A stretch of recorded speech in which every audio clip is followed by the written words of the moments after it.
really, really, really super nice of you guys, and I really, truly appreciate it. Stuff that you didn't have to do at all, but you decided was worth the investment. And I hope to bring some entertaining streams and or play with you guys soon. How are you doing today, Jasmine? It's good to see you. Thanks for swinging by and saying hello. Excuse me. So we're on chapter 6. I don't know how many chapters this game has. I feel like with all the things that have happened, that we got to be coming closer to the end of the game here. So I don't know if we'll finish it today or not, but we'll see. But we are going with the Mender to meet up with the Super Mender, I guess, for lack of the actual term, to see how we can murder this giant serpent thing that's apparently supposed to destroy the world or something. It's very odd. So, yeah. Sometimes I discover a large patch of wild fruit. When you approach, you see some people have begun to sample them. A mother frets about whether they're safe after overhearing one of the children say that it tastes funny. Others start gathering by the basketful.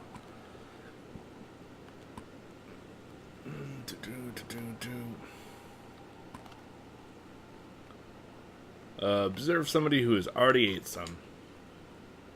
Short time you notice the slurred speech of a young man partaking of the fruit. Besides a little drunk, he seems perfectly fine. Alright, well, gather as much as you can, I guess. Gather what you can, you tell the others, thankful to add any amount of food to your stores. Though a few people become a little drunk from the fermented fruits, nobody becomes sick. Hey, people are gonna fucking get fed and get a little tipsy. I feel like that's an alright thing.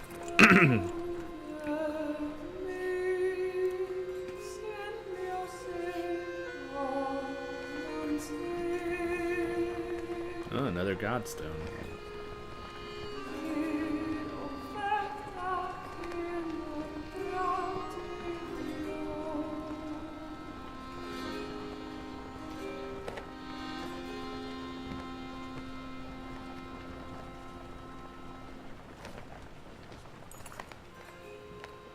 The Godstone for Ingrid, goddess of knowledge, looks on as the caravan takes a much-needed rest. Iver shoos some children away from a solitary dredge slinger lying dead beneath the stone. Should you be worried about that? You ask Iver, pointing to the dredge body. I don't think so, he replies. Still couldn't hurt to have a few guards look around. Hours pass without warning. Inspect the Godstone. Ingrid's Godstone is carved with ancient ruins, which don't make much sense to you, though Eyvind tells you some of the Menders have deciphered them. It's how the Menders learned the language of the gods. Past the largest stone, a series of slabs contain more writing all the way down the hill. The odd thing, he tells you, is that the writing occasionally changes depending on who is reading it. Usually it describes the history of the gods, but it can be about nearly any topic. Sadly, Eyvind doesn't know how to read it himself. Juno could, he says. Back up and move on. As you're running to the part, you hear screams from near the main Godstone. Some boys so curious about the dead dredge before are shrieking and pointing. For a moment you think it must not have been dead, but then you see what they have opened. See that they have opened a wrapping that was in the dredge's hands. Wait, says Iver, his arm across his chest. This shouldn't be seen. Get everyone away. A chill sweeps over you. Alette pushes past and Everybody gasps. here with a dick is now obsolete. Dare to be asked a question.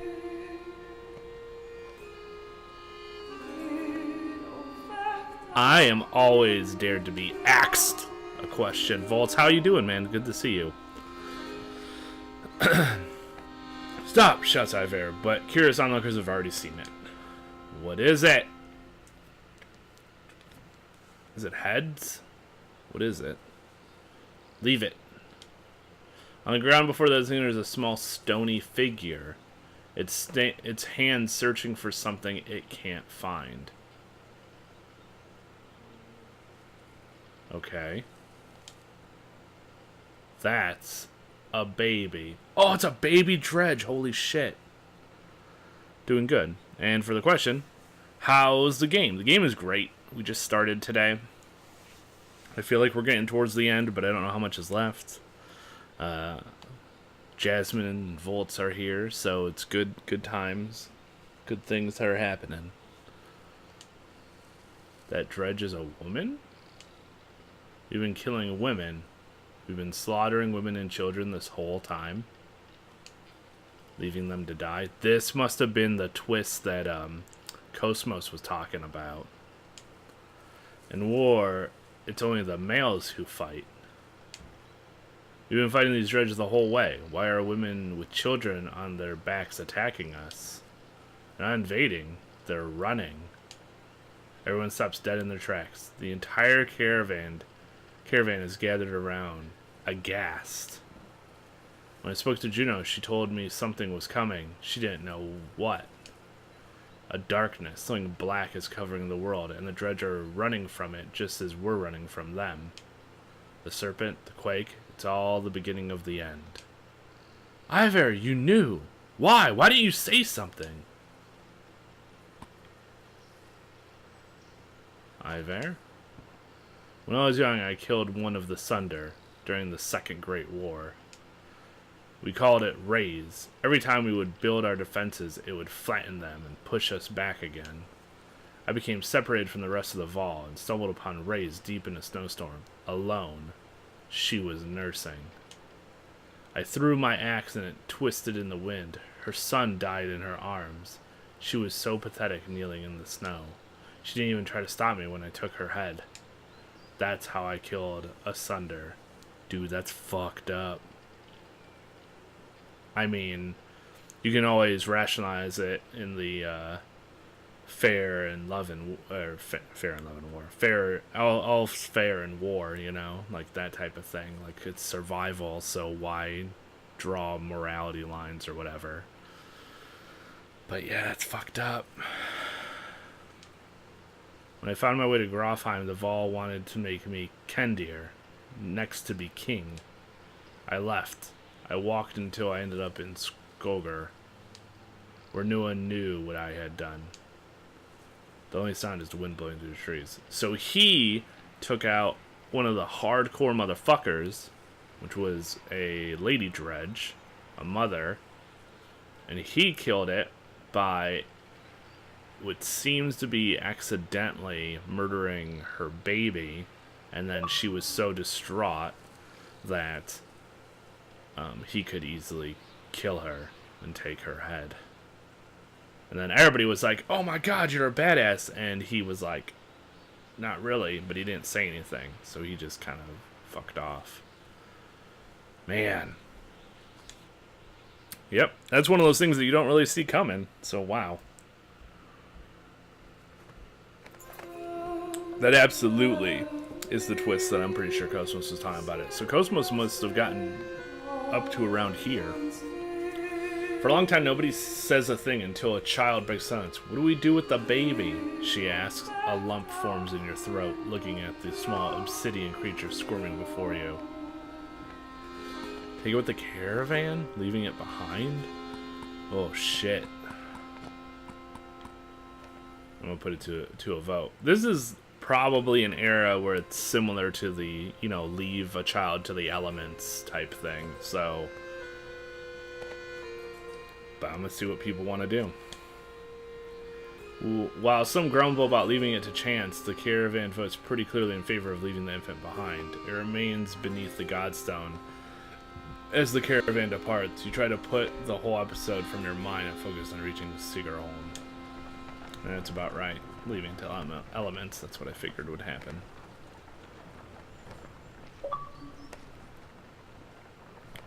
Godstone Ingrid.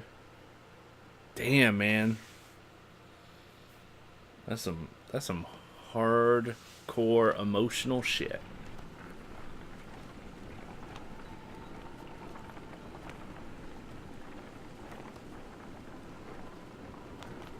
And my initial instinct was, man, that's fucked up, but not like immediately being like, oh, that's the worst thing that's ever happened in the entire planet ever. I'm just like, oh, it's kind of fucked up, but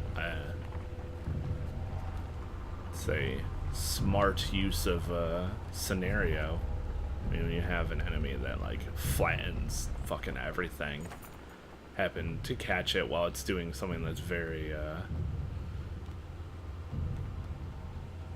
like guard down. It's like killing somebody in their sleep almost, except a little bit more fucked up.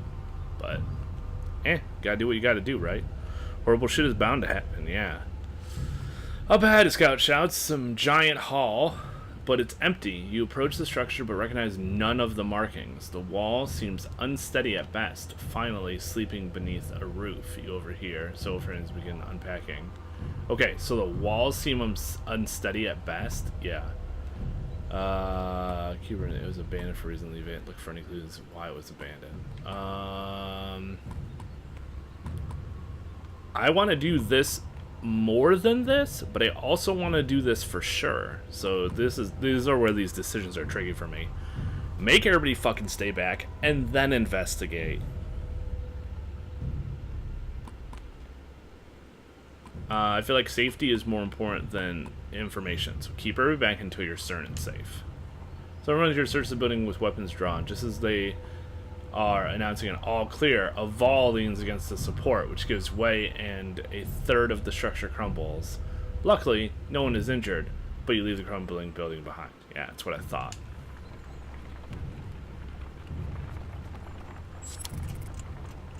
Sorry, motherfuckers, we ain't doing that shit.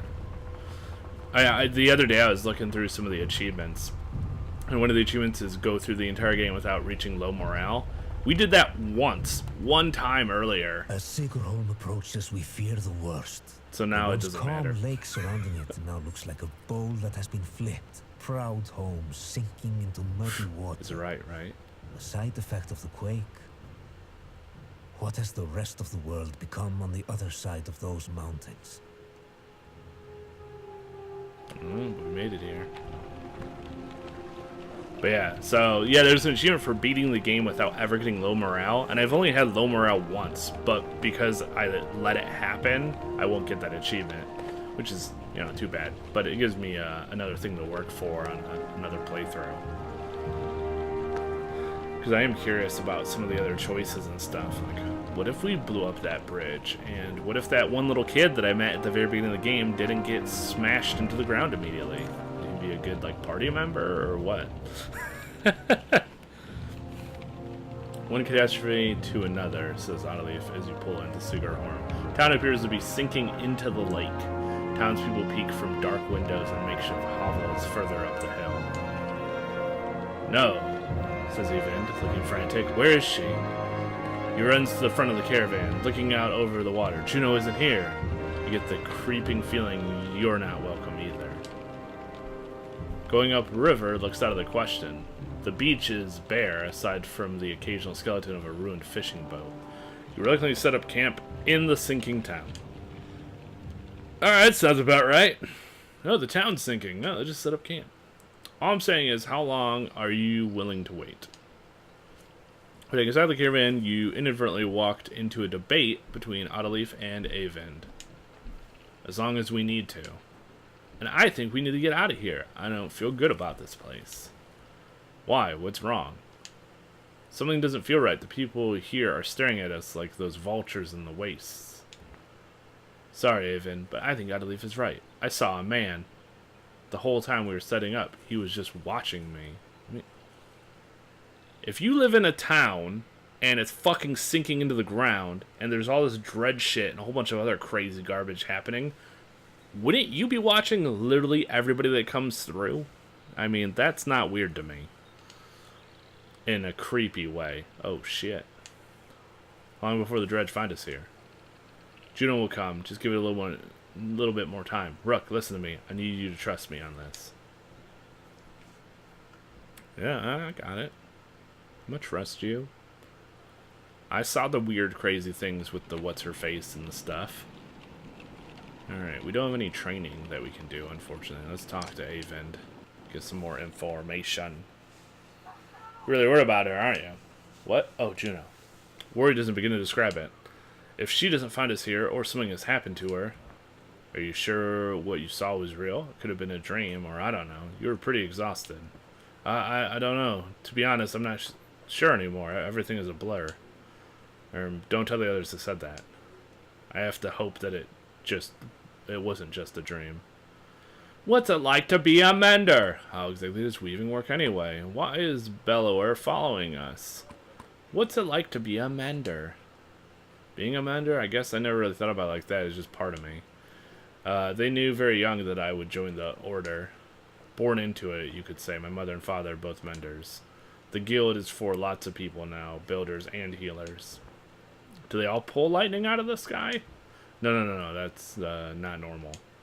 One of the reasons I know Juno, she's one of the council. She helps me control things like this, so we won't end up scarring people. How exactly does this weaving work anyway? Well, the hardest part is usually seeing the threads. Everything is part of the tapestry. It's made of threads woven together. If you can see the threads, you can manipulate them. I don't know how to explain it, really. It's like trying to play a harp with invisible strings. Look at my staff, for example. Some menders carve intricate patterns in the wood to help them remember the shapes of... like I said, it's hard to explain. Well, why is he following us? I saw Grofheim as it burned. Avon gets a faraway look in his eyes. The thunder blew through it like a tempest. The Vol fell in the thousands. Most of the thunder left the city and headed south. Who knows where they are now? They might be destroying every town they come to, or heading toward Aberrang. Bellower stayed in Grofheim, just for the sport of it, I think. As we fled to Einartoft, I thought he must want to wipe the Vrall off the map completely. But then he came after us. Maybe he knew Ivar was the one who killed Reyes. Maybe, but let's just make sure he doesn't catch up. Do you think this is the end times? I don't know what to think. I wish I could give you a better answer. Even when we escaped the dredge, that serpent said a darkness was covering the world. I don't know how long that will take, or what it means, even. I'm just trying to solve one problem at a time. The Menders are in Aberrang. If we can find ships and make it to the capital, we might have a chance. I won't take any more time. No, it's okay, Rook. I appreciate the talk. It's good to stay grounded. I spend all day worrying about serpents or thunder. I think a lot of people are intimidated or scared, maybe, of me. Don't worry, it's nothing new. I'm used to it. Maybe we can... maybe sometime we can talk about things that don't include the world ending. Sure, man. So is this game like a choose your own adventure story? Kind of.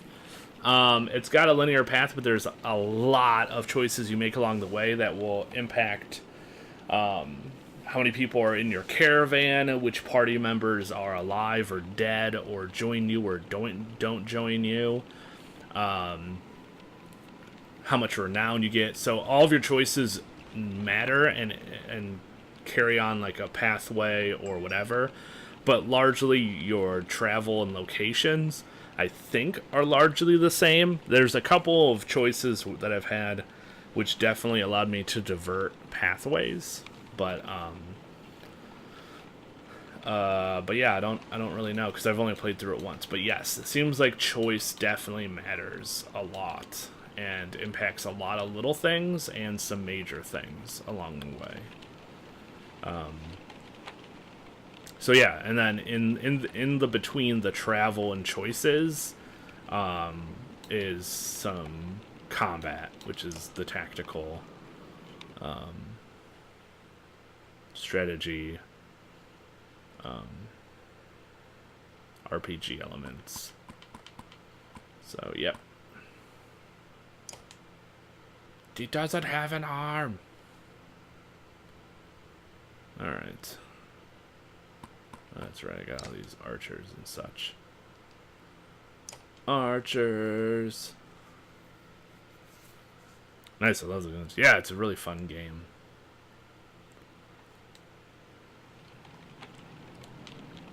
Alright. Probably hit up the market, and then we'll just have to rest to trigger event. I wonder if this is going to be like Frostvelar, where it's like, oh, do you want to leave or do you want to keep resting?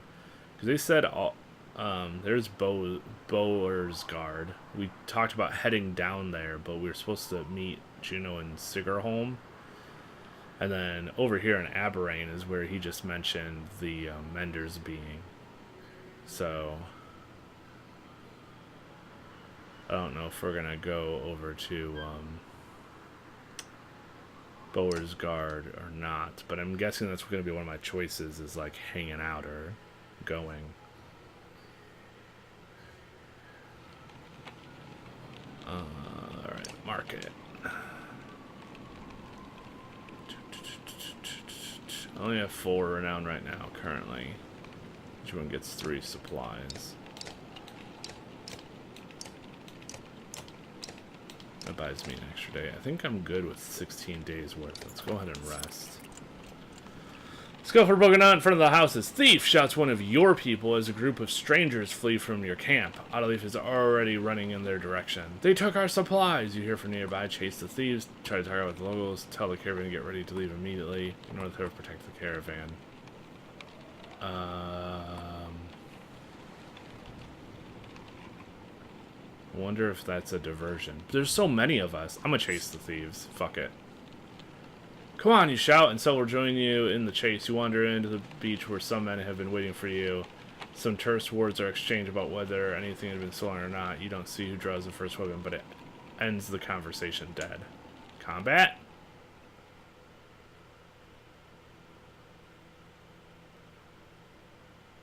Yeah, combat. Let's fuck some people up. So obviously if I didn't chase them, then Jasmine, for example, I wouldn't engage in this combat. It would probably just be in the back.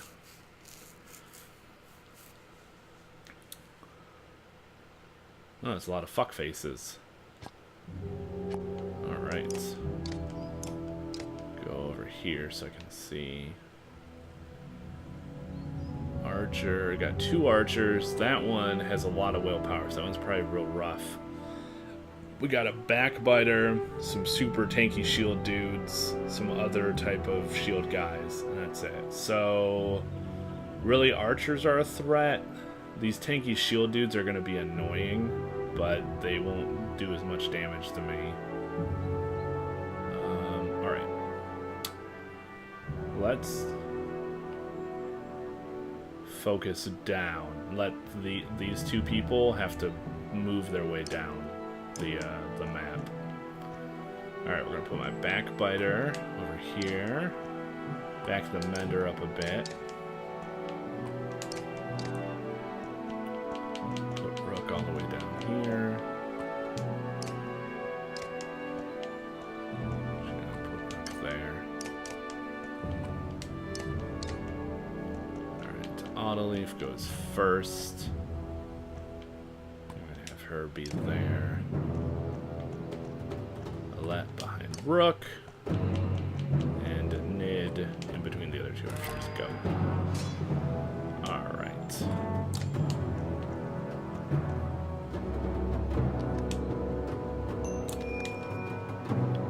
Go ahead and start off with that. Bam! He takes damage and he doesn't get to move anymore. Alright.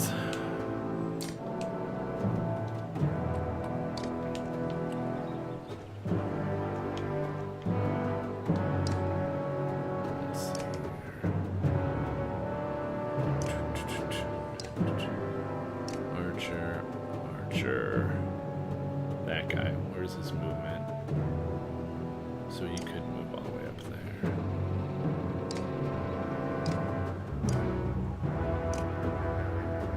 Rook. Then Autoleaf. Then that guy. Then that guy. So they got 2 more. They have 2 more units than me, basically. We get a few turns.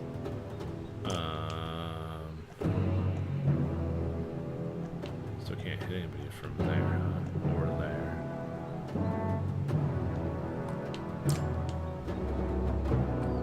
If I move down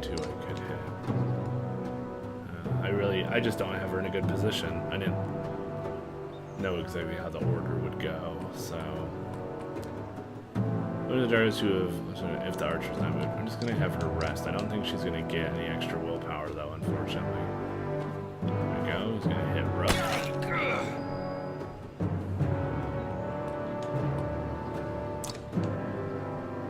Alright, you get some hits though. It's gonna do only one, but this will do 3. Bam. Tanky McGee is going over there. Buff up that tanky guy. Alright.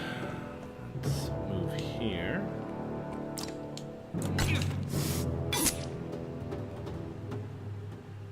And a little bit set up for death. Alright. Mender.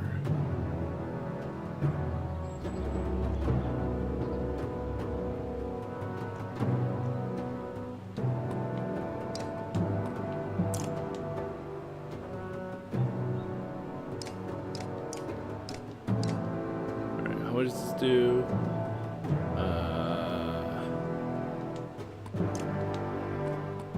Mend. Restores that equal to half the willpower. Plus 1 armor. So, is it restore 5? Let's just try 1 and see what happens. Because I don't know how this works.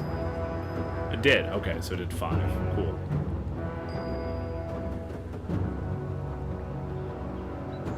Alright. What do we want to do with you here, Rook? Let's use a willpower to go here. And then we're going to mark prey on this guy.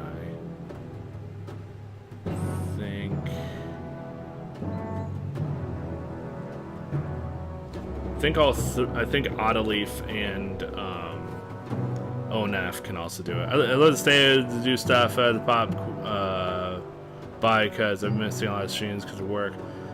No, I appreciate it. You have a good one. Do your life, Jasmine. Thanks so much for swinging by and showing some support.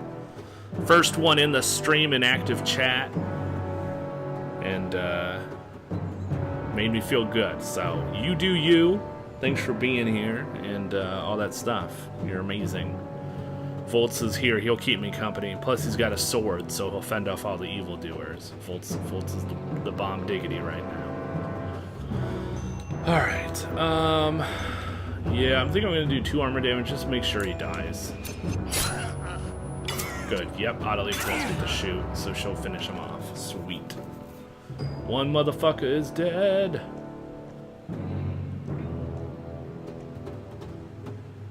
How much willpower do I have?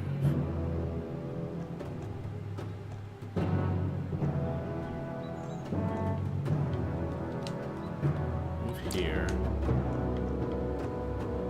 Let's put one there.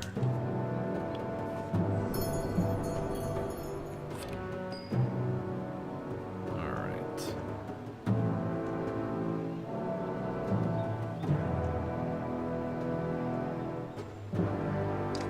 Who's gonna get turns next? Let's look at this. Won't matter.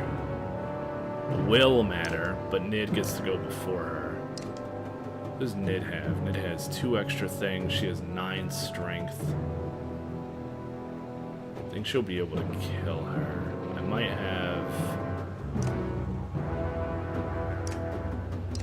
have Alette set her up to get murdered though. Those guys won't matter. Okay.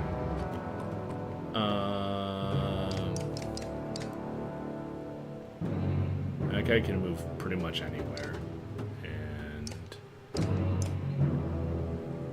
so can that guy. Okay. Let's see here. So he can move here. So I move here, I'll be safe. That's 2 willpower. I move here then.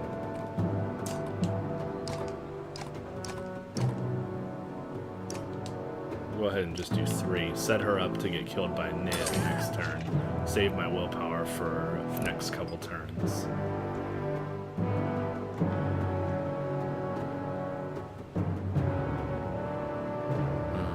Can I attack from here? I can. So let's do that. 100% hit, automatic kill. Sweet.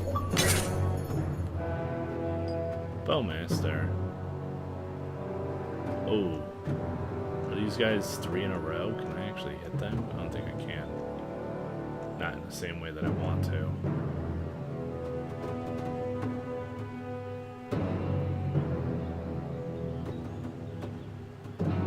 Alright, let's see. The guys with the non-decorative shields are the guys that I should kill first.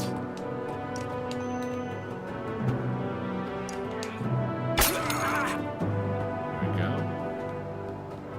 Which is going to hit my backbiter. Alright. Mender's turn. Alright.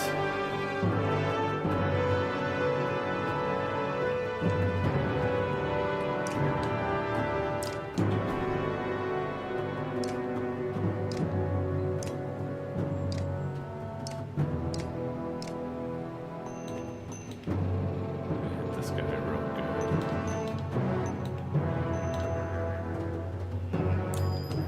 Just do one. Just hurt him a little bit. 4 damage. 2 damage. Can do up to 4 damage. Alright, whose turn is it? Rook? Alright, Rook. You can get a lot of people probably to hit this guy right here, so let's do this shit. Only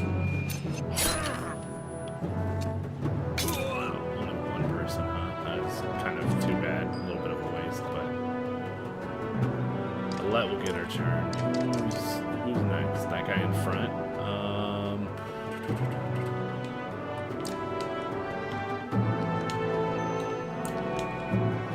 Hopefully he'll move forward as opposed to over to Rook.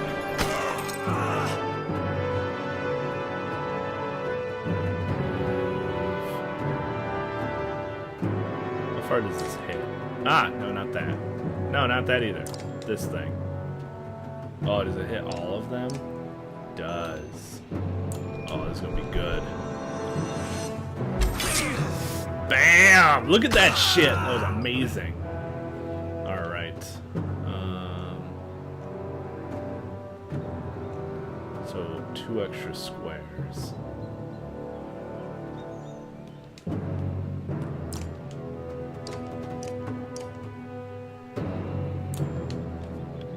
Dead as fuck. He's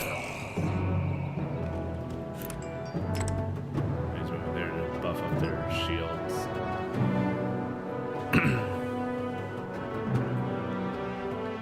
Thanks, Symbiotic, for the retweet. Appreciate it. Alright.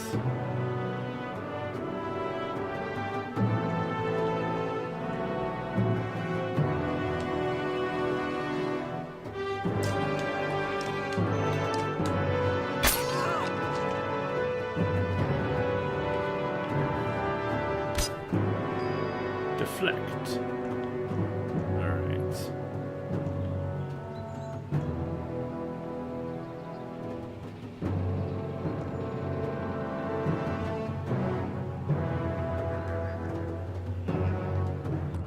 How much?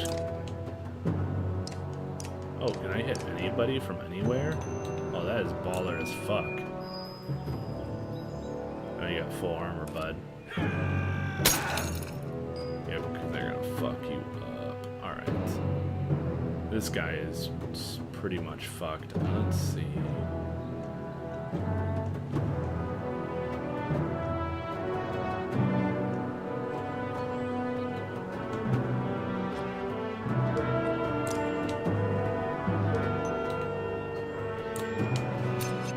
How many archers? Just one archer again? Man, you resisted all that shit. That sucks. Oh, Backbiter's getting fucked.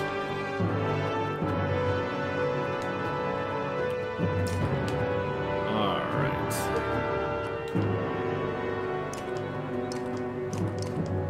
The only 2 that I can hit.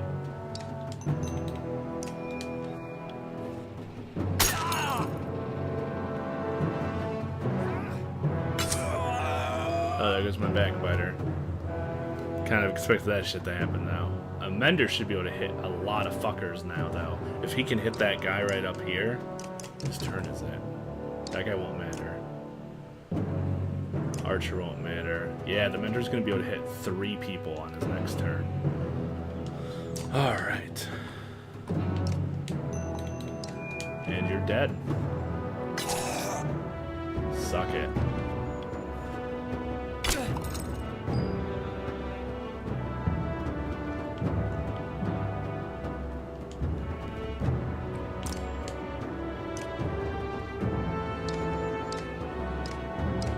Oh no, that's the dude that I need to stay still. Fuck.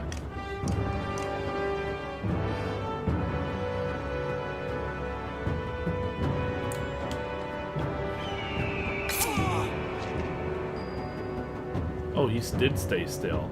That is awesome. And the reason why it's awesome is because of this. Because then it's going to hit both of those other shield guys too.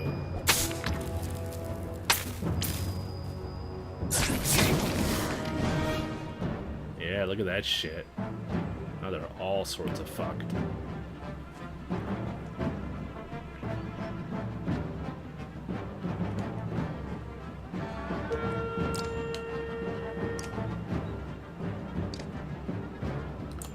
Try it.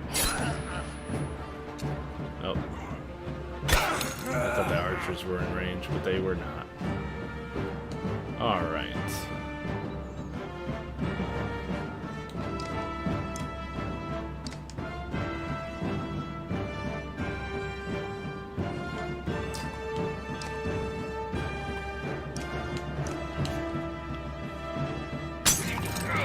Thankfully, they really can't do too much damage to me. But, they're pretty hurt. Who's the only guy getting hit? Okay.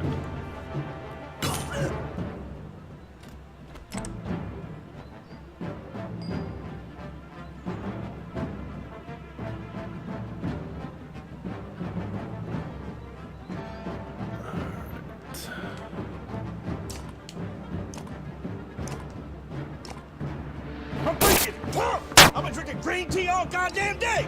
Yo, popping in to say hi and do the lurk thing. Gonna go full nerd mode and go Pokemon.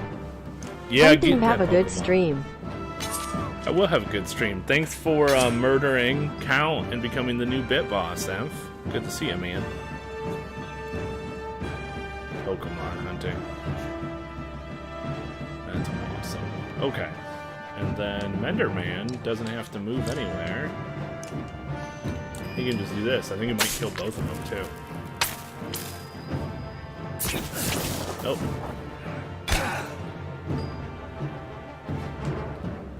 Alright, well, Rook does not like that or appreciate that. So, now this happens. Dead.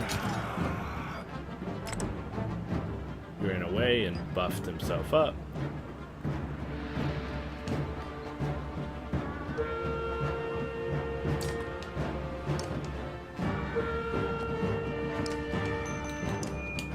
He's gonna have no armor, so we'll absolutely get super wrecked next time.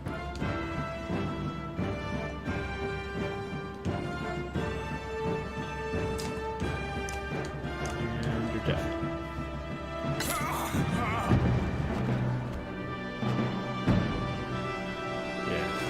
Yeah.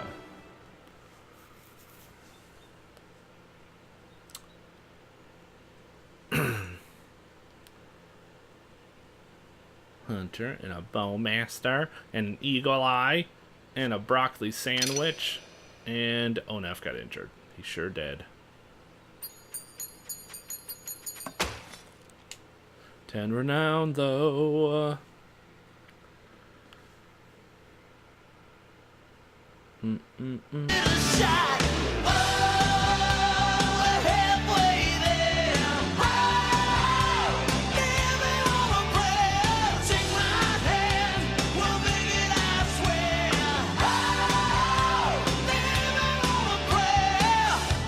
Jan's Janzer, thanks for the host. That Janzer guy. The Janzers and the 2 and the 4s and the 7. I'm freaking pumped! I've been drinking green tea all goddamn day! So many ads. That's awesome, because they were refusing to give you ads, and you just murdered F. So now there's a Janzer up there. Whoop whoop. Cheery. Hey, little girl! I don't want cherry, it upsets my stomach. Hello, girl. Oh, I love that so much. It's so stupid. Yeah, you murdered him for real good. You killed him. You ripped him. You ripped him real rip. These get her pretty quickly when you start laying into them, but when you return to the caravan, tell me how to live my life again. it's true. Yeah, don't you ever tell me how to live my life again. During the caravan, you discover why even more supplies have gone missing since you rushed out the fight. I figured that probably would have happened. Here with the dick is now obsolete. Whoop whoop whoop whoop whoop whoop whoop whoop taco whoop whoop whoop whoop. Them taco whoops, yo. Thanks for the bits, guys. Fultz and Emph and Janzer. Appreciate it. Ah! We lost so many supplies. Cool. But we did murder those guys, so... Bump stuff with me. Chicks dig it when dudes kiss and bump stuff. Strike back. That's right. The strike back. Janzer's like, no, I just got to be bit, boss. I don't want to be dead. A random assortment of people from the caravan confront you. Listen, says one, we don't feel safe here. I don't know anything about menders or whatever, but we're gonna leave, and I hope you'll join us. Looks like a couple dozen farmers, and fighters alike feel the same way. Refuse to let them leave. Encourage them to stay. Wish them well. I'm going to wish them well. That shit's on them if they want to do it. You give them your blessing, but explain why you can't leave just yet. You don't know where they're going, but hope that you'll meet them again on the road as they start their trek back across dry land. 48 clansmen, 22 fighters, and 6 Vol. How would 6 Vol go with them? I guess if they just had their own personal opinions and they're like, no, fuck that shit. I'm pretty sure this is one of those things where you can sit here and hit random events, but you're just going to sit here for a while. But that's what I'm doing. We're playing the waiting game. And let's buy some more supplies.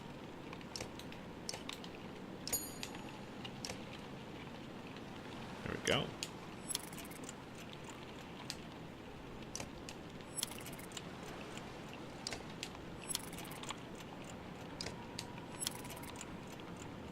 Yo. Avent. Like, come on, bro. Like, you got one more day, and then I guess we're just gonna have to bounce. It's crazy. It's crazy, man. Q count showing up and dropping like 500 bits, right? He does that, though. It's so true. He does that. Like, doing this stuff. Oh, you wanted to have your pesky little safety net thinking that you were gonna be safe. And Count's like, ha! Bitches. Alright, sorry, Ingvid. You know, I sat here for, I don't know, like a week and a half. Rook, wait, please, Ingvid begs. She said she'd be here. We need her. You can tell he's terrified of leaving as though he'd be giving up on Juno. I'm sure she'll catch up with us. I waited a week, bro. I gave you time. Across the lake with a 1,000-mile stare, he says nothing. We've got problems, says Ivor. The whole place is flooded. We could try and walk the muddy parts, but it'll be slow going. We could try to float the caravan over the lake, but we might tip or get stuck. Or we could just go around the whole thing, but no idea how long that'll take. What do you think? Ford the river. Man, this ain't fucking Oregon Trail, and I know how that shit goes. You never ford the river. And you don't float. Oh, it's probably gonna cost me supplies. No, let's detour. Fuck that. I'm playing it safe. Playing it safe! Which, looking past whatever people may think, is pretty badass. It is. Yeah, exactly. It is. It's fucking amazing. That's one of his preferred methods of support, and he is amazing at it, and it's really, really nice of him to do that so frequently. all over the place. Supporting regardless of silly verbiage attached, we just throwing down that support. Exactly. Oregon Trail! Yeah, that's what it's going to turn into. These are going to sort of feel your way around the flood area, which is washed out the road completely. You continue into wooded area, which slows you down even further. Already committed. You hope you didn't make a grave mistake. If you've been in a hurry, open outpace the dredge that might be close behind. As you continue further south, you first hit overgrowth. Then forest before inland is dry enough to fall back around. By the time you've circumvented the mud, you've lost a lot of time, and I hope it doesn't haunt you later. It took me 4 days. Yo, my morale should be up the roof, man. We fucking just sat around for a full week eating shit. So...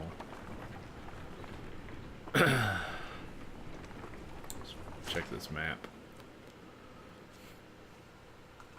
You're out of touch. You're out of touch. Noise. So, yeah, we must be on this path. I think we're going to Bower's Guard, because that was the other thing that was mentioned. So we must be going... I've been having a hard time maintaining an erection at art shows, which has never been a problem for me. Yeah, that's true. It's true. It's sad. Something's wrong, man. When you're not getting those erections at art shows. Not gonna saying blah blah blah, which is blah blah blah blah blah blah blah. This is far enough to say and stopped in score. So you left here and ended up here, and here is where Rook and company started their adventures. They went west, south, and then more south. What is this thing? Raised. This is my hat now. This is totally my hat. It's totally my hat. Bruise. Oh, we're Godstone. Oh, this is Godstone. Okay. So said are half the reason anybody goes to bonus card these days. Awesome. God of Drink. All right, we're on our way to the God of Drink. See, shit's gonna be good. Smells like miso soup. Because Daddy's filled with sour water. Yeah. Yep. That's what happens when you take in the foods that are not good for your body for whatever the reason, and then when you're on the can, you're like, "Sweet Jesus, this is rank." Yep. Fucking Ruxin, yeah. Nick Kroll, yeah.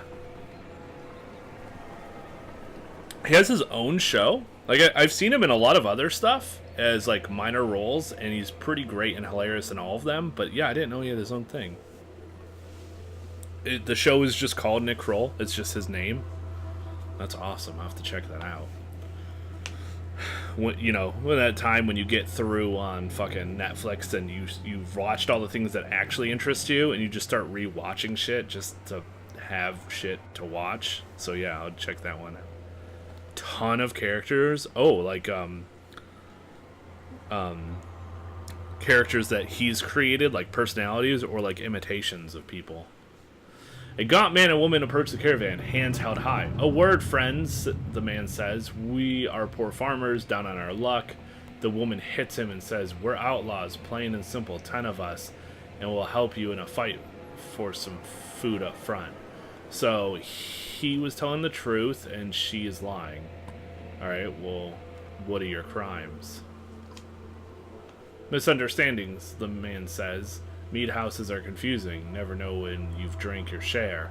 The one hits him again and says, "We've stolen, killed a few when we had to. Skills that might benefit you out there." Yeah, I'm going to send them away. "We're so much more than..." The man stops as the woman glares at him.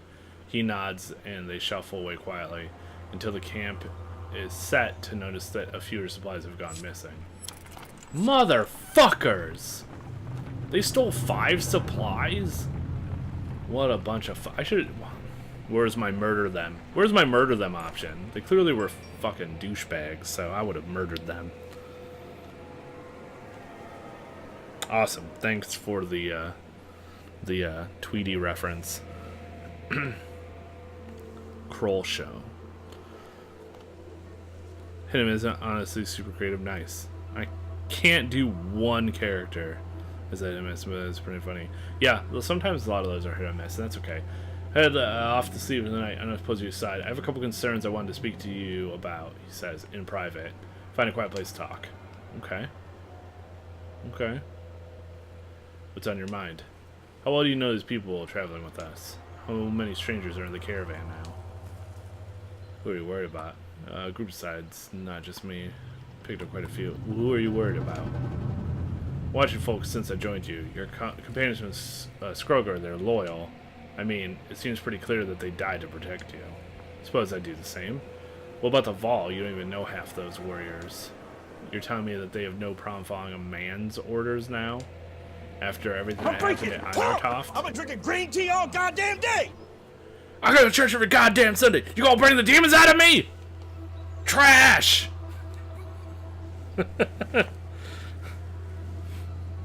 Monster Zero Ultra? Monster Zero Ultra.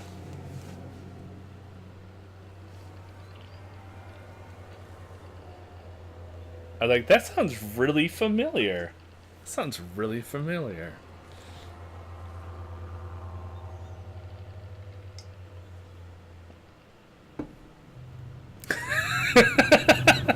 Yeah, it's great.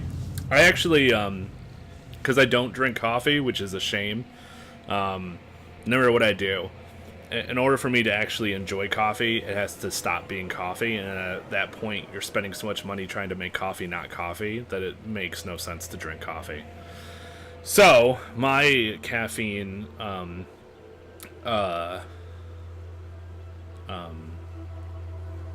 source, is mostly energy drinks, and so I pretty much have started drinking that one a lot. There's like the ones that are teas, like there's like a peach one and a raspberry and like a lemonade or whatever. I used to do those every once in a while, but that is so refreshing and can be mixed with like anything that it's just like a good default. So usually whenever I go to like those wholesale places like Costco, Sam's Club, whatever, I'll just buy a case of 24 for like $30 and I'll just keep it, and then, you know, it'll last me like a month and a half, 2 months or whatever. So yeah, I have that all the time. Mix things with you. Exactly. Green tea is actually pretty decent with caffeine. Yeah. I have done green tea before every once in a while with caffeine, but I like soda stuff a lot, so I'd rather go the energy drink route than the tea route. But I absolutely would do the tea route over nothing.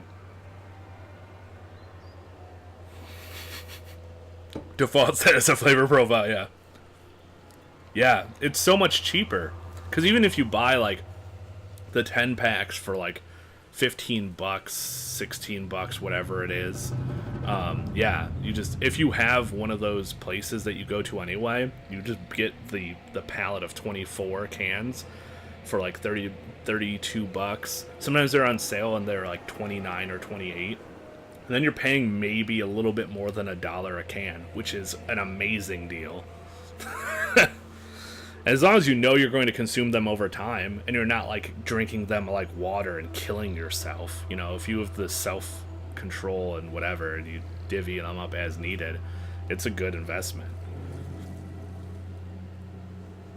4-packer is often, yeah. So, yep. They joined us voluntarily. I trust Iver to handle... Oh, yeah, we got Iver, and he's highly respected, so that's not really an issue. During the fight is worth the risk. We could be more cautious. They joined us voluntarily. I'm gonna go with I trust Iver to handle it. He's sure to give you that, but look at him. He's run ragged. He can't be there all the time. What happens the first time the Vol don't want to do what you tell them? Let's be honest. They could take this caravan by force at any time if they wanted to. No, I could. No. Well, they haven't, so doesn't mean they won't. That's fair. That's true. It's not the biggest problem, though. There's a mentor with it. It's a mentor who pulls lightning out of the sky and tells us what to do and where to go. Myself, I think we lucked out when his mentor didn't show up to Avon's just the apprentice. What in the depths is his master capable of? Think about it, Rook. What do you really know about Avend? I heard they were found practically dead in the middle of nowhere when the dredge started showing up. And then an enormous serpent shows up at Einar Toft after tearing the world in half, takes one look at Avend and bolts. Suddenly they need our help instead of the Mender Council. Hey, yo dog, if you got a fucking giant serpent that's tearing mountains in half and looks at this one dude and then fucks off, I feel like this guy's probably the guy you want to be with. You know? So there's your counterpoint.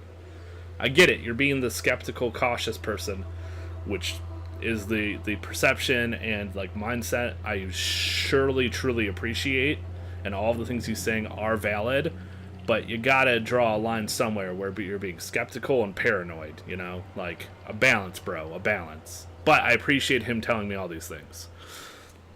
Alright, Volts, have a good one, man. Thanks for hanging out, and thanks for the bits and all that jazz.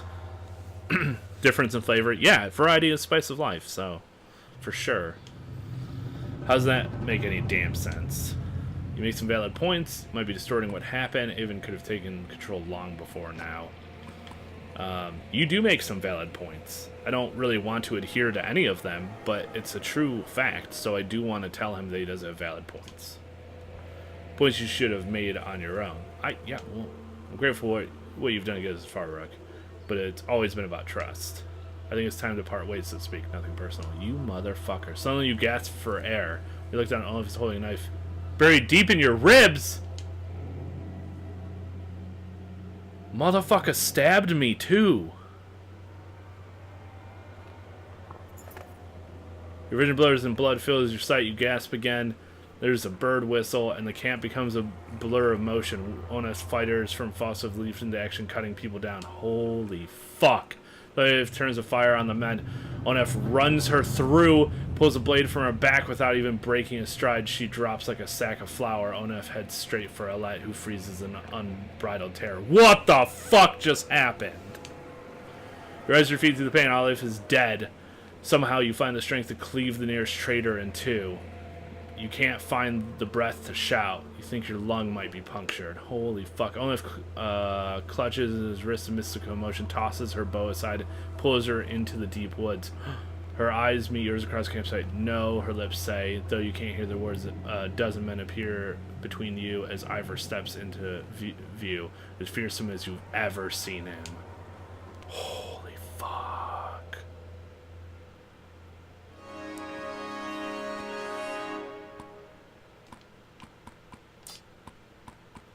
I lost so much shit.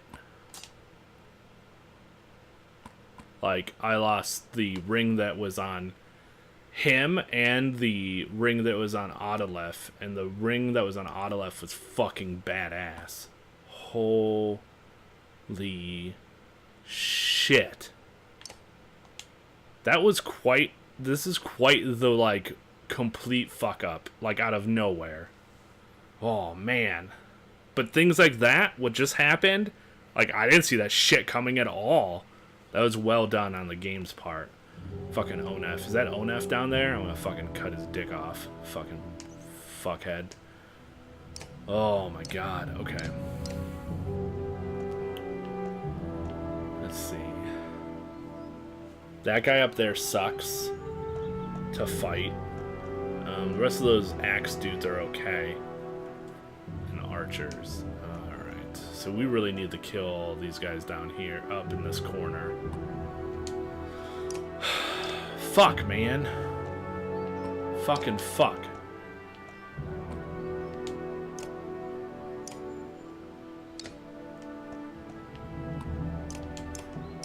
Our Rook is injured. We go after the Mender. Goes.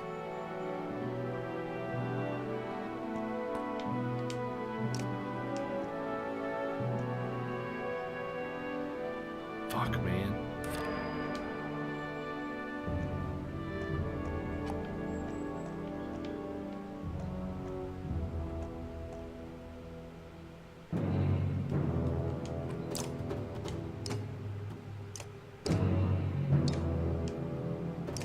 Bump stuff with me. Chicks dig it when dudes kiss and bump stuff. More bits.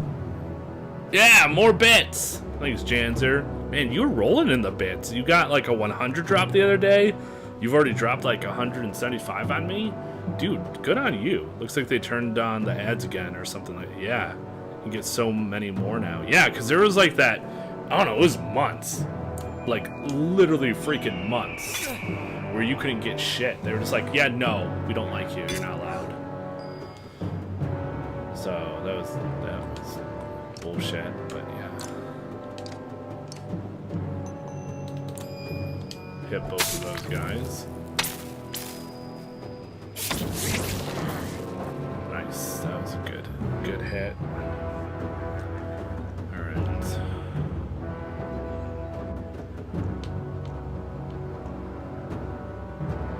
I'm gonna step in front of the mender. I'm gonna kill this archer.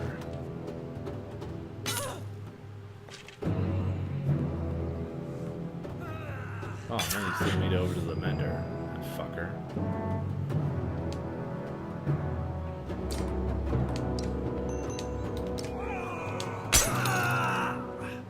Fuck your armor, sir.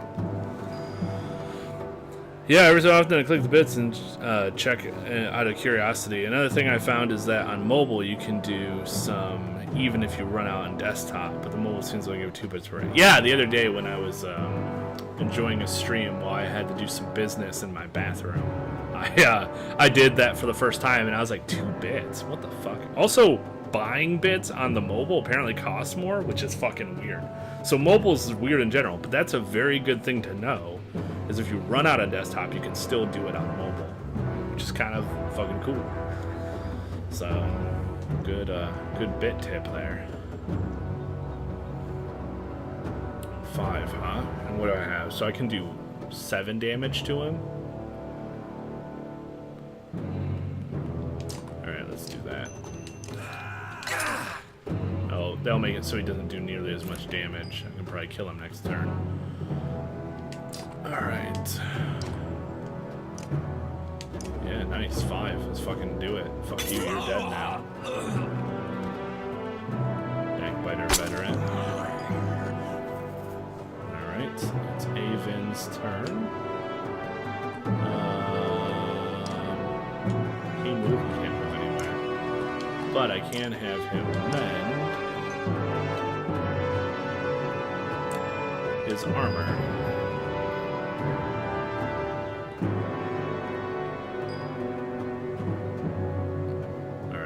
Turn, huh? Alright. So many people can attack this guy. That Rook will for sure make him be dead. So let's do that. Oh, come on. I guess I needed to do 1 more to kill him. That kind of pisses me off.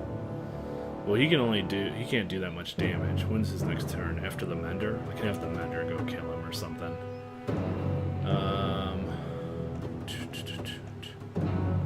Let's go here. Just start fucking up people.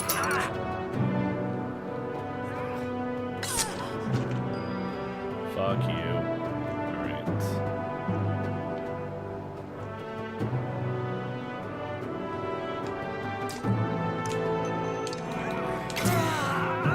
Take that, bitch. Probably testing out a variant on mobile. Yeah. That's probably true.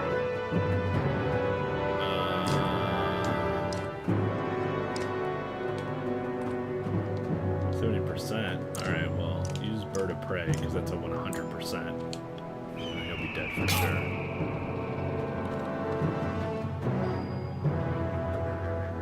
Alright. Ooh, Mender. Fuck yes. Let's move back here.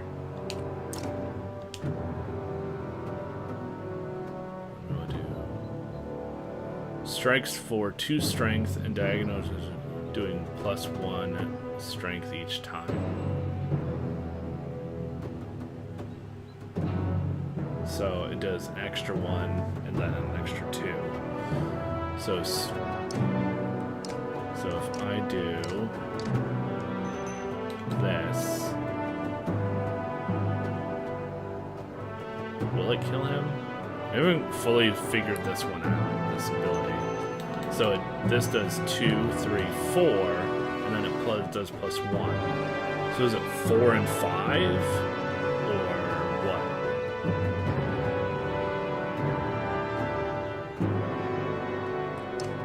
I'm gonna do it on this guy. Make sure I do 3 damage, and then find out what it does to the other guy.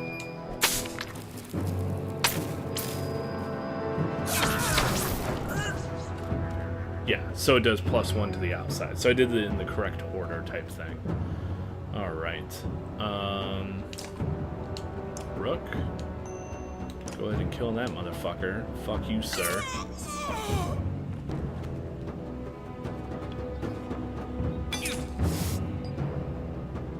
Alright.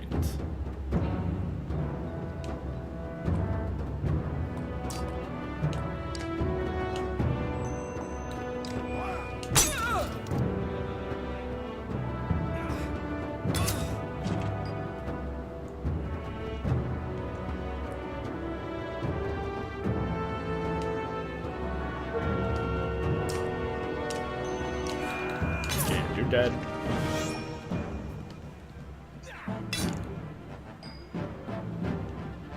Alright.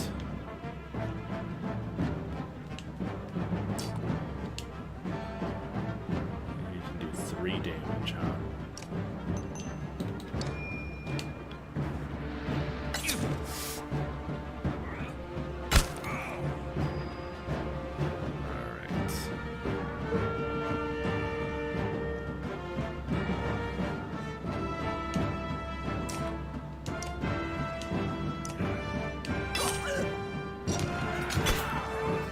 Tillage.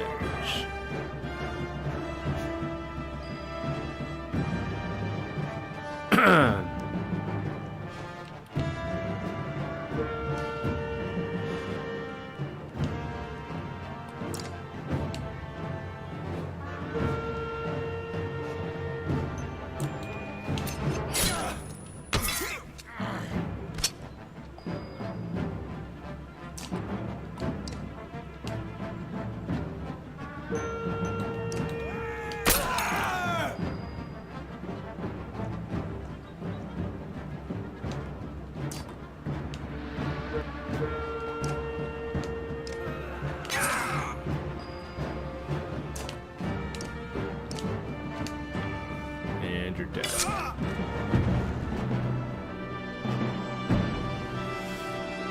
Alright, we did pretty well on that one, I felt. I felt pretty good on that combat. I think everybody killed everybody except for Iver. Man, some bullshit. I lost some items too. That's the worst thing, is when you have items on somebody and they get dead, you lose that item.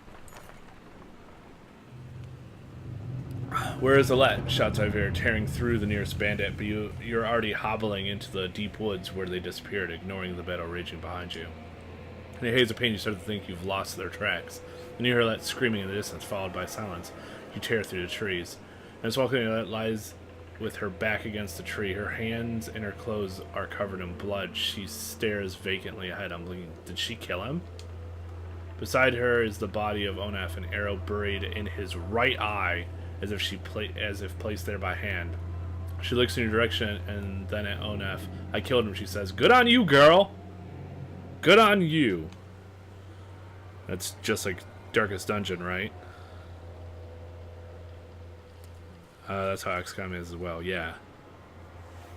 I don't remember the context of what you're responding to what I said, because I don't remember what I said since this Alette thing had happened. I forgot everything that I was saying, and then all of a sudden I was like, holy shit, she's alive, and she stabbed him in the eye with an arrow. Losing on it. Oh, yeah. Yes. Yeah. For Darkest Dungeon, the only way you get the items back is if you win the fight and you recover it from the corpse. But if you have to retreat, you don't. And then XCOM... Yeah, I think XCOM, you just lose them. I think it's just a total loss, but yeah. You cringe as much from the pain as the appearance of Alette, after her bloody struggle with Onef. No! Why you do this? Batteries?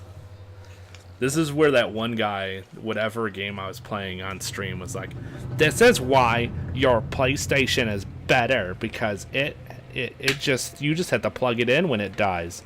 And I'm like, yeah, I can plug in my Xbox through the exact same literal cord, the USB micro HDMI thing, and do that too. And also, Xbox also makes chargeable battery packs. But I already have rechargeable batteries, so I wasn't going to buy that. Because I can just replace batteries, so...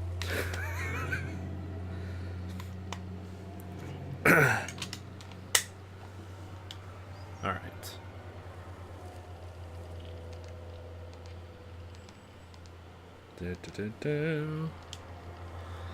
No, I'm not hurt. I had no choice. Damn straight.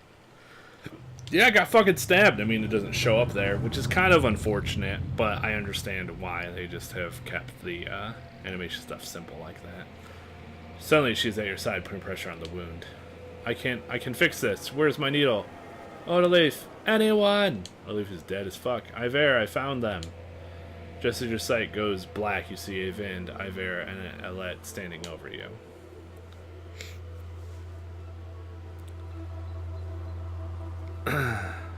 If you evac their body, you can cover the gear they were using. Oh, shit. There you go. Nice. Yeah, the whole you're not doing things how I do things, and how I do things is logical, and even if you have logic that works for you based on how you do things, you're not doing it how I do things. Therefore, you're inferior as a human. Yep, exactly.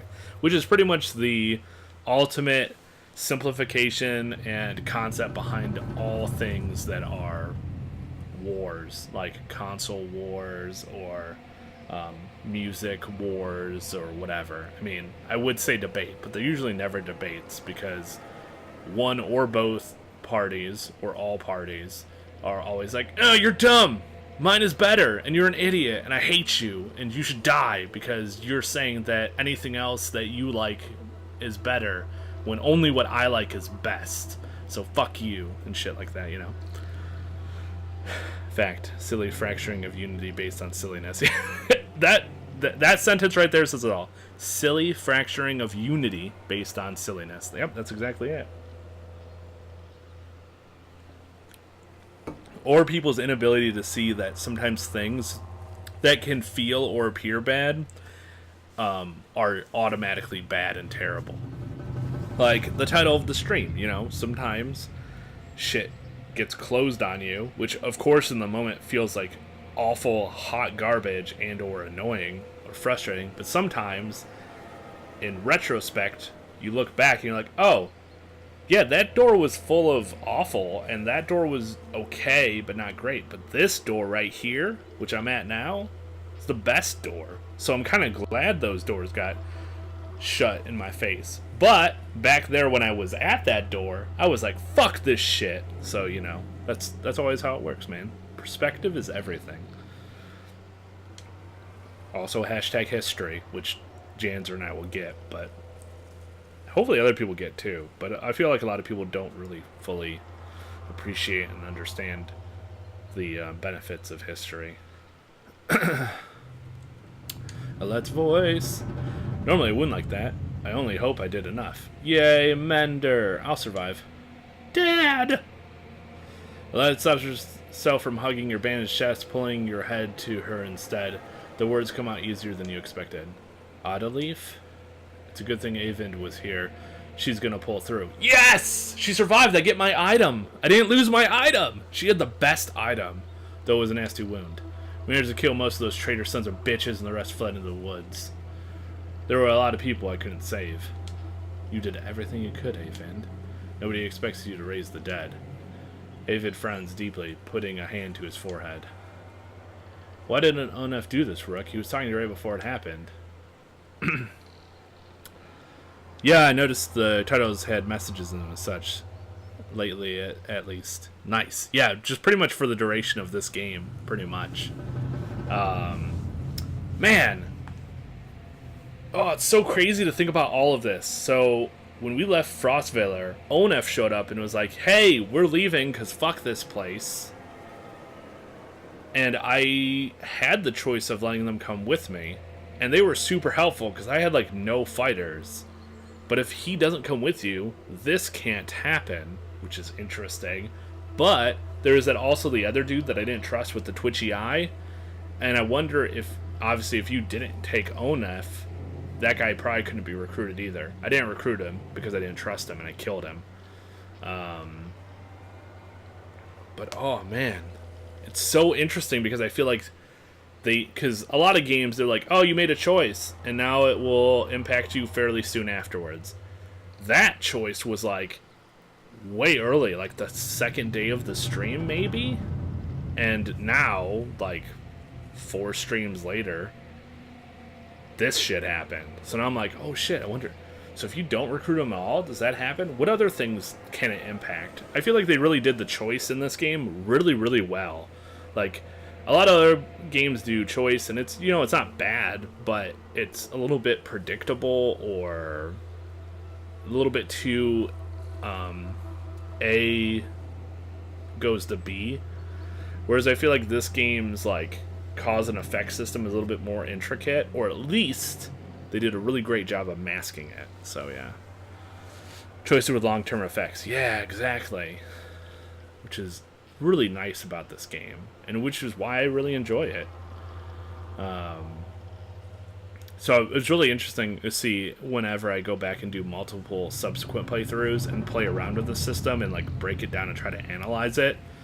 Then maybe it won't actually be what it appears to be. But either way, without a doubt, the fact that it's hard for me to acknowledge if it is what it is really well done. Because usually I pick up on the patterns really quick. And this game masks patterns extremely well. Replayability if you so choose. Yeah, absolutely. Playing on, he thought my leadership would get us killed. I don't know. Clearly that's what it was. Because if he was planning it all along, I mean, maybe he was planning it literally from the beginning, but he could have done it at any time. But this, he definitely thought that my choices were bad because he took me out. Or attempted to. Utter bastard, all this time we had no idea. I think Onef was running Frostvaler the whole time. Oh! Man. So that would make sense. Because if he was the one holding it up and realized that it was a stalemate and he was just fucked, and he saw that we had potential, and instead of having all the people around the city trying to murder the fuck out of him, he was like, shit, there's my way out of this fucking godforsaken shithole I got myself into. And then he could calculate and figure out all these things. Man, that is genius. That is evil genius. And it's not even inherently evil. It's just evil from my perspective because he was a traitor to us. But, man. Echo was always just a barking dog you put in the yard to find out who your enemies are. So, Echo was the servant of Onef, and Onef was probably like, hey, if you come over here and whatever, then maybe I will whatever. That's so crazy, though, because Echo was like, here, take us prisoners, which could have been part of Onef's plan all along. But then I killed Echo, and Onef was fine with that because he kind of pushed towards that, and therefore he knew that he had manipulated me. God damn, that's brilliant. It was no accident Onef went after those of us from Skroger. He must have thought with us gone, he'd take the banner and the rest would fall in line. Hell yeah, or at worst they'd take all the supplies for themselves and leave the rest as dredge bait. We have to be more careful. We can't just let anyone join the caravan anymore. I mean, I don't know about that, but point taken, clearly. No, they changed. We're not like him. Yeah. Where do you draw the line? Would be more correct. Yeah. Where do you draw the line? That's what I want to know, Iver. How do you decide where that is now? Because we've had people join us that are helpful as much as people that are bad. I don't know, Rook. I really don't. Yeah, exactly. Exactly, motherfucker. Shit ain't easy. Another change the fact that Bellower is out there somewhere following us. True. The swamp around Stigglehorn might buy us some time, but we gotta keep moving. Your body aches all over, but Ivor's right. The road calls. Caravan is already ready to start to pack up camp. Man, we gotta have, like, no supplies, too.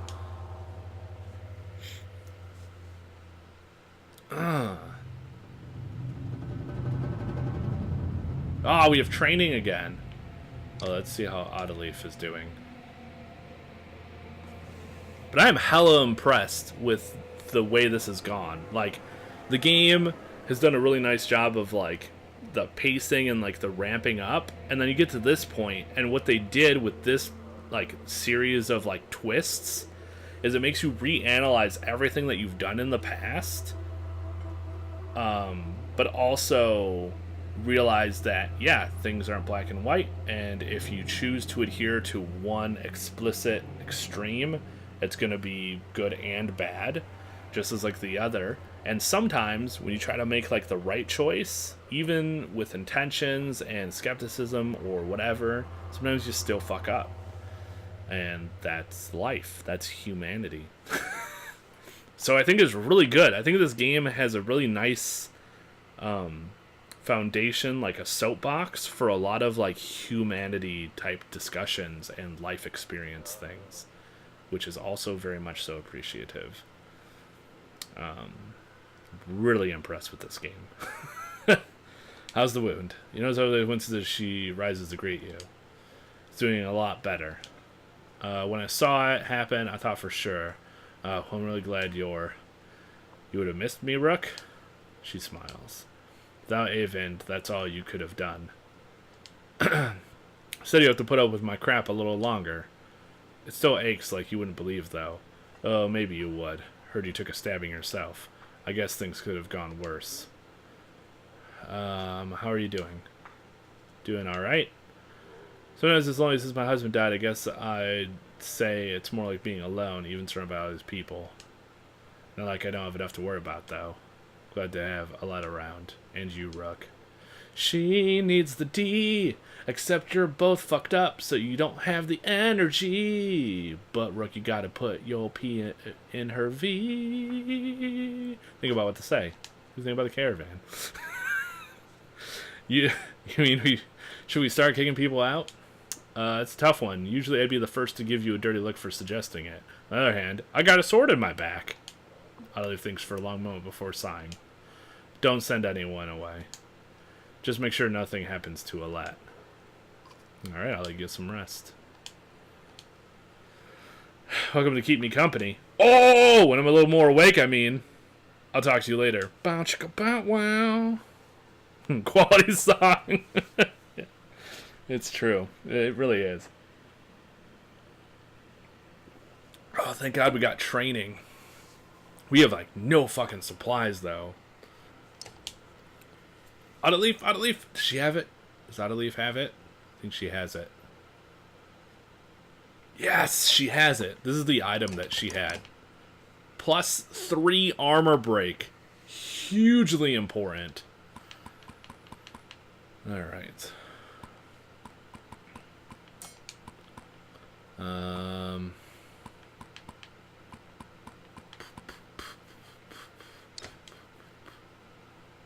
I like that her skill hits 100%.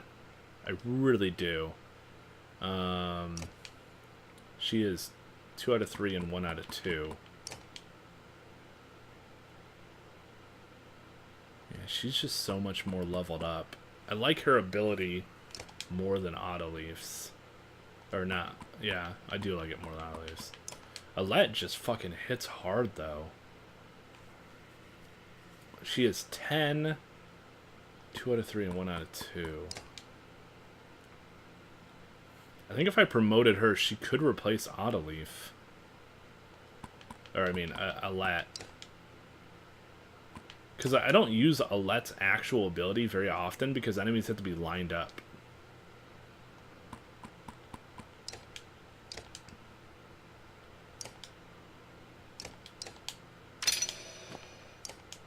But this one has extra range and it always hits, which is great if there's like an enemy with like a little bit of health but a fuck ton of armor. So if I do this, so 10, 2 out of 3.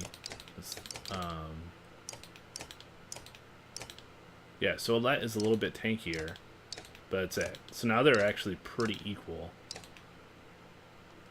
So I think I'm going to drop Alet. Do have remove that. Should be my clutch person to put into play. Outleaf has that move that makes people not able to do like movement, so I like that. Rook needs to go at the end.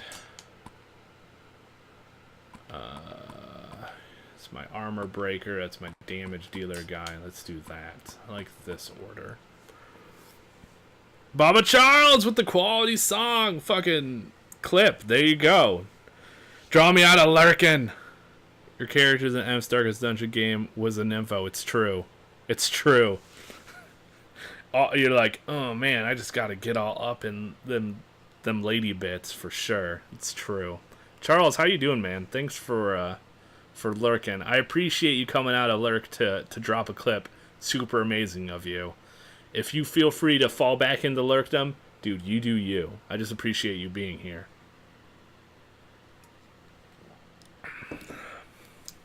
Accurate. It's going good, man. I mean, we just went through some crazy ass shit. I'm just trying to wrap my mind around it. 10% chance to ×2 strength damage. Okay, and I gave that to Alet because she was like a really strong finisher of people things. We're going to give this there. This is just flat to strength. We're going to give that to Spearman McGee so we can fucking crush some bitches.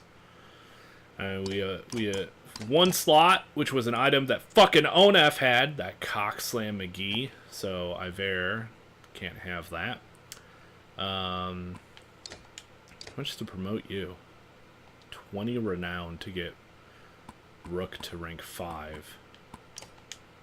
But when he gets to rank 5, he'll have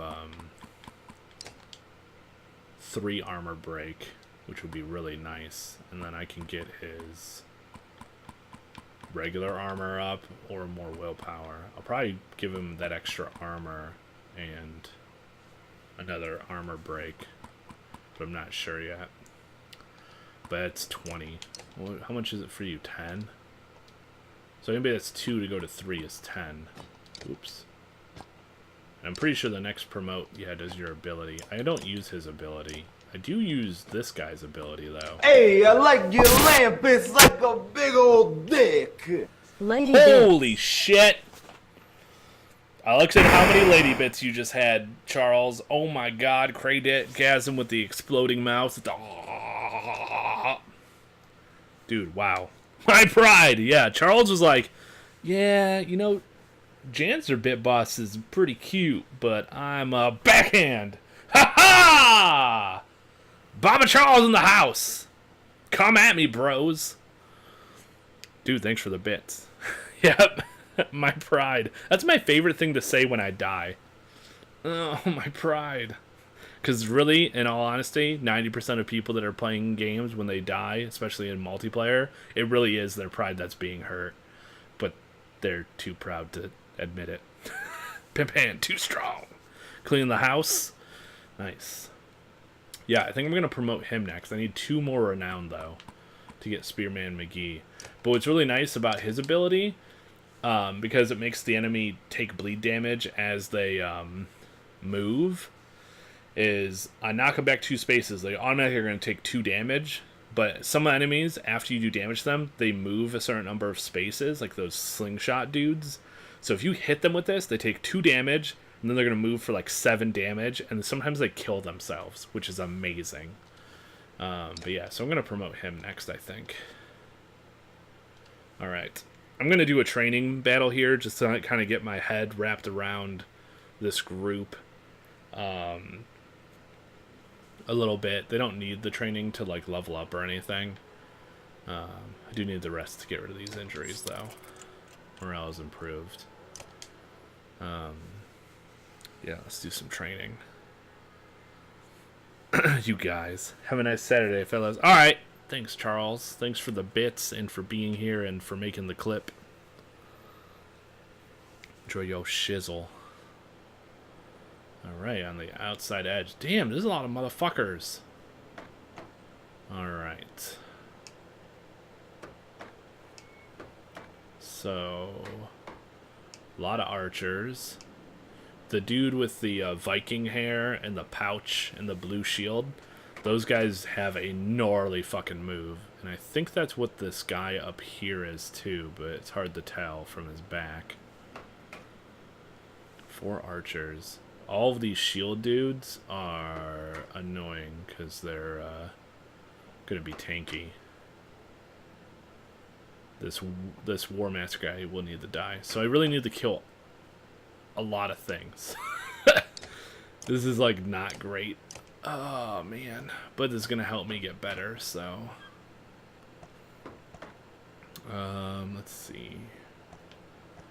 Actually, the mender could hit all these fuckers over here. I wonder if I should pull them to this side. Let's go ahead and do that. Spearmaster. Get Rook over here.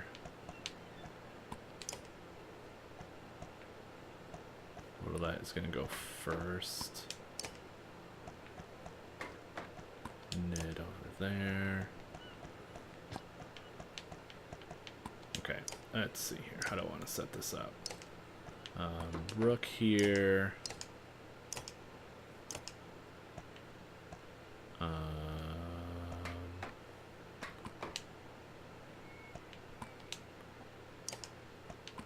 You there.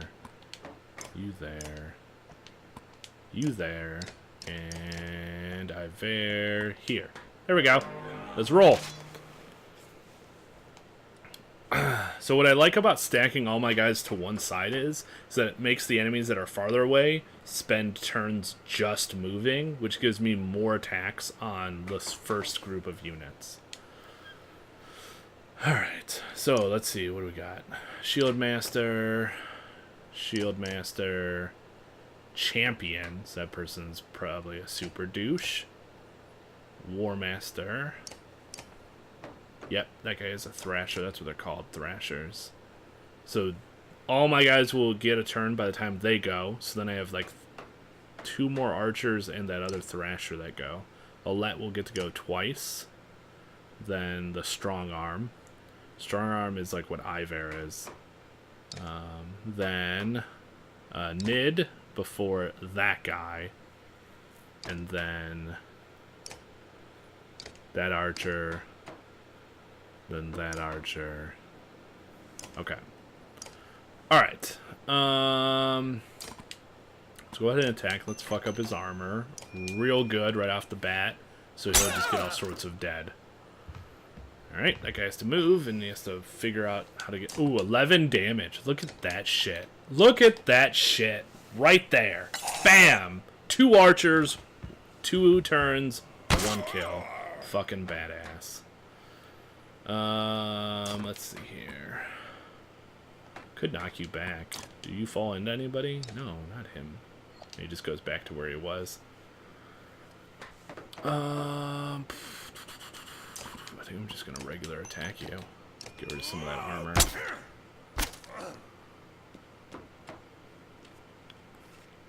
Let's pick on Iver. I think the Mender... Let's see what he can do. I need to move up if I'm going to be able to lightning all of those fuckers.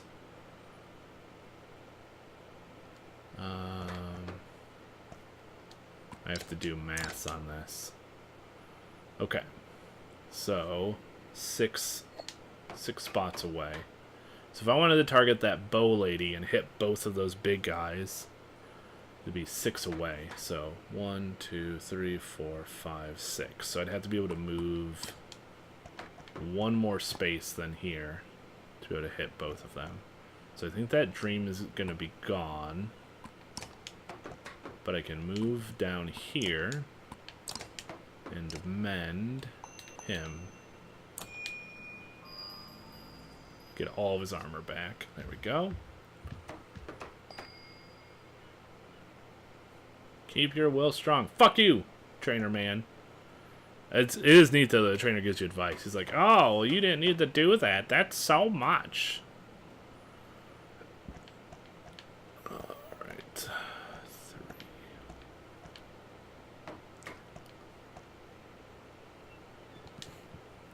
3. Alright. Leave him with the inability to do much damage. I could finish him off. But I could also do that with range, which I think I will do.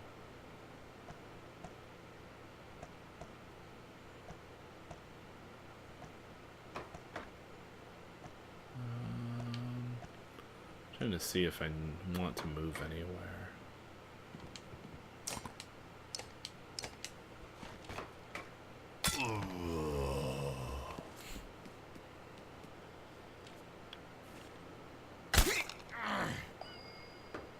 Fucking bitch. Alright. Do 3 over there.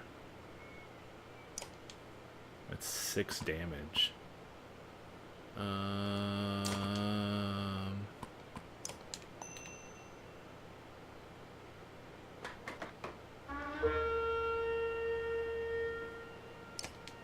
Let's just do 4 and then leave her weak for somebody else to murder.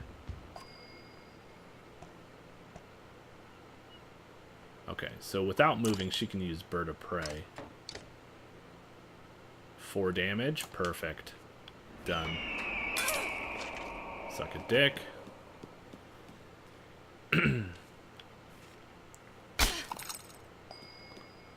Alright. Let's see here. Could shove him back there. Or I can fuck up his armor a bunch.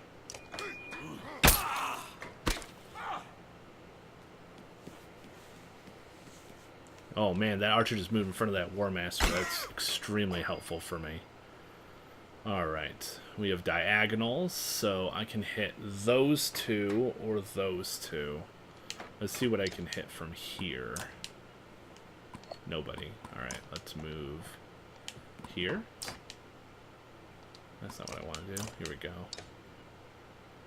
So wherever we hit first is lesser, but then it will extend. So I want to hit her harder, so it will do 3 damage, right?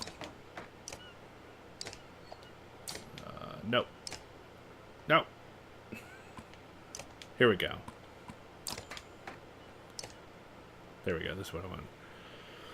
Strikes target. We're on. Are we on 3? 4 damage each time. So what do I do? That'd be 2, and that'd be 3. Okay. So does extra damage to person on the outside. So we do 4 and then 5. So I do 5 and 4, or 4 and 5. Let's do 5 and 4. Whip and bazams. Alright. Oh man, look at those fuckers cluster fucked up there. That is awesome.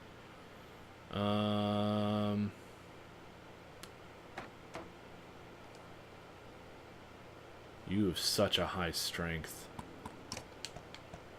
And you have exertion of 2 only. So you can do 2 extra damage from whatever the number that it shows.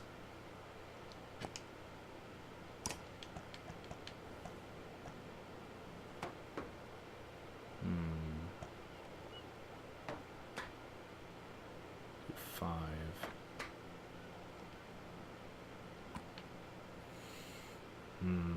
I say, Let's step in front here. Let's go ahead and hit this guy. Leave him real weak.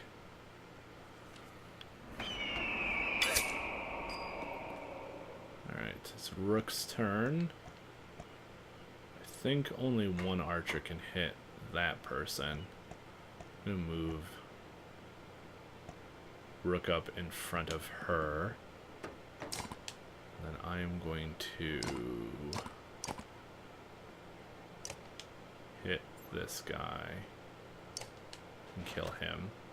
That'll allow Ivar to move up. Yep. Oh, fuck that. Oh my god, that hurt so bad. Oh god, that was awful. Alright. Let's back off. And let's get rid of all of your armor. Because fuck that and fuck you. Oh my god, that guy hit Rook so fucking hard. Alright. You got plenty of things. Let's kill her. Only the other archer will get a turn. Rook's down. That sucks. Man, wow, I did not expect that dude to hit so hard.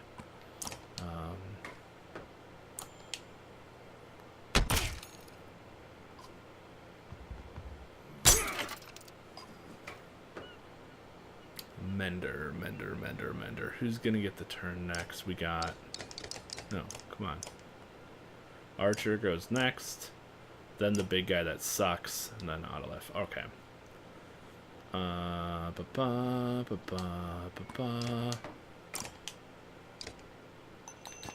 Do this. And hit the other guy so he has less health. And then the spear dude will try to fuck him up. What do you mean it didn't hit both of them? That's garbage. They're diagonal. It's bullshit. That kick. Yeah, right? 9 damage. Man, this is going to be rough. This guy's going to hit for so much. I need to do as much damage to him as possible. At least he's down to 6, so he won't fucking murder people in one hit. Oh, that was like the best thing that could have happened for me. I want my Mender to go next. Mender's not going to go for like a million turns. Alright, let's see. Who has a bunch of armor that you can hit? None of these people.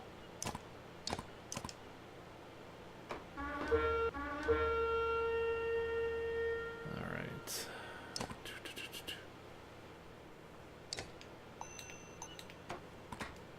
Damn. You can at least kill that guy.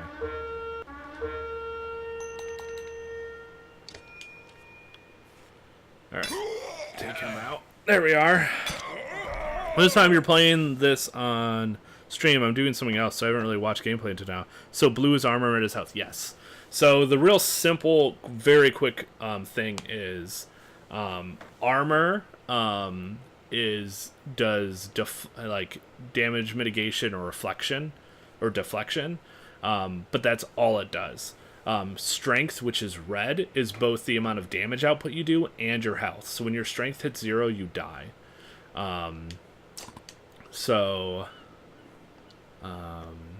If let's see, can I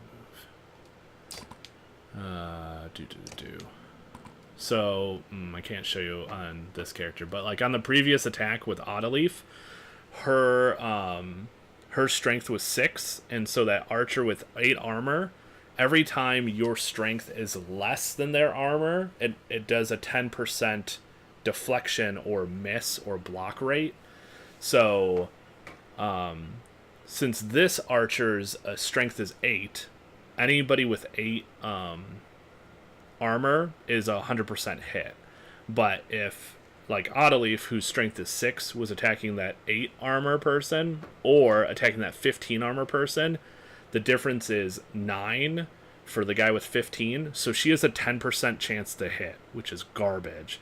So sometimes if your strength isn't high enough, you have to break armor to actually kill things. But strength is how you kill people, and so as you're hurting the enemy, like that archer that has 3 strength, or Iver who has 3 strength, they're also not going to do a lot of damage, but they are also almost dead. So a lot of times, like that archer that has 8 armor but 3 strength is kind of not as much of a threat because of how high a lot of my other characters' armor is. Because she's only going to have like a 70% chance to hit or less. So a lot of times, because breaking armor is a 100% hit all the time, a lot of times when an enemy has like 1 strength, all they're going to do is armor damage because that's all they can do. Because they're just going to miss. So there's a bunch of different tactics you can do with that, both for and against. So like right now, Iver is pretty much garbage to me because he's almost dead. But if he were to die in a non-training combat, like Rook dropped, he'll be injured for a few days, and he'll have less strength and penalties. So yeah.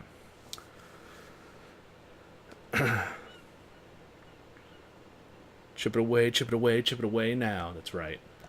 But this archer, has a really cool move called Bird of Prey, which is 100% hit and extends the range.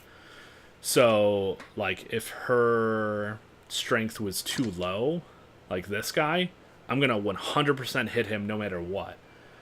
But because his armor's so high, I'm only going to hit him for 1. This guy I'm only going to hit for 1. She'll only hit for 1, but I'll hit her for 2 because her armor is only 7. So all those numbers come into play in different ways. So when I use Bird of Prey, I automatically hit no matter what. But I only do 2 damage to her because her armor is below my strength, whereas everybody else is equal or greater than my strength. Or I can do a regular attack, which could miss, except that my strength is above her armor, and I can use willpower to stack more damage. Eat my dick! Gattaca! That's right, Gattaca. So a lot of times what I'll do is, early on when there's lots of enemies, I'll try to chip away as much as I can of their strength so that they can't do as much damage. Like, she just used Bird of Prey to ensure that she hit and killed him.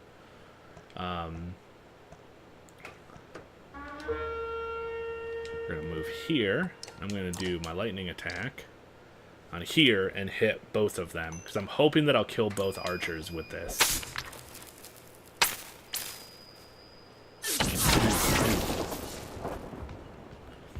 Instead, I just hurt a bunch of people, but it worked. So now that archer has 1 strength.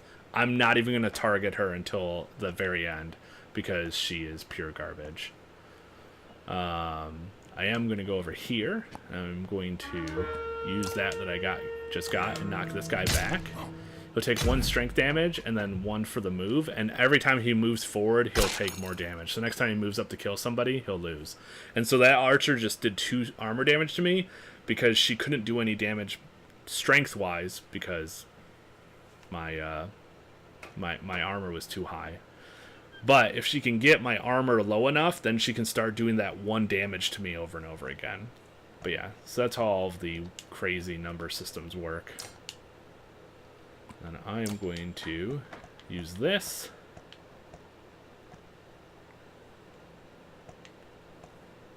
Alright, there we go. I was like, I can't see. Get out of the way. I'm going to put this in front. That way, when that guy moves forward and takes 1 bleed damage, it will stop his turn and he'll take 2 more bleed damage. Or that guy. So he took damage instead of getting to do his attack. So that's what that did. I'm going to back off because I don't want to get my ass kicked. And then we'll use Bird of Prey. 1 damage, 1 damage, 1 damage. I'm going to do 1 damage to this guy. His armor is so high that not a lot of people are going to be able to do damage to him, but she has 100% hit. So she can only do 1 damage, but she's going to always hit for that 1 damage. So I'm just going to have her pick away at him. Because he's not going to be able to do much damage to me. And that guy had to move all the way there, so he took a ton of strength damage from the bleed effect, which is nice.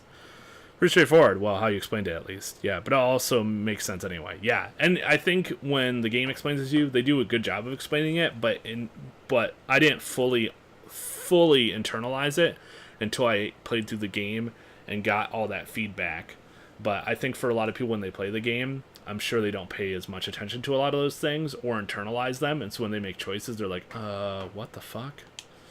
But I've been able to process a lot of it.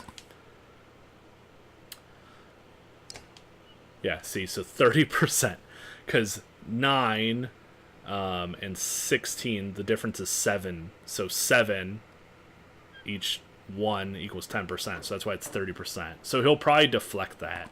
So the only way for me to hurt him is to do armor damage with this guy. Yeah, don't you ever tell me how to live my life again. Game, why you math so hard? All games math real hard. Some games just don't show you the math.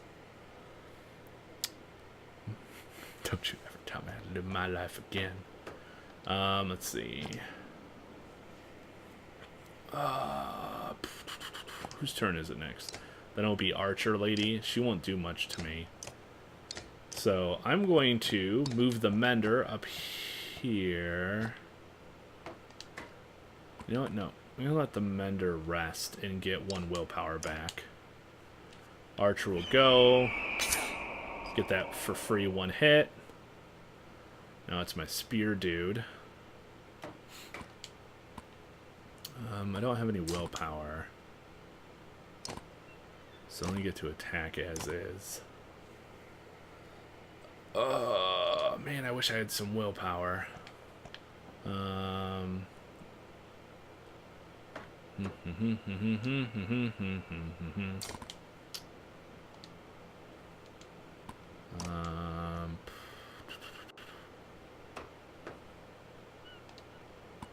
gonna stay put. He's gonna take a beating next turn. But I'm gonna kill her just to get the willpower. So somebody else can use it. Yeah, he can't do... So, again, he had to do damage to my armor because his strength is so low. So the next turn, I'll probably be taking more armor damage than anything. But it allows me to have some freedom of movement and choice. Yeah. And her armor break is really high, which is nice. So I'm going to have her start chipping away at this guy's armor. So other people can hit him. Nope, he didn't like that at all. But they can't do any actual damage, so they have to come do armor damage. Bird of Prey. That guy.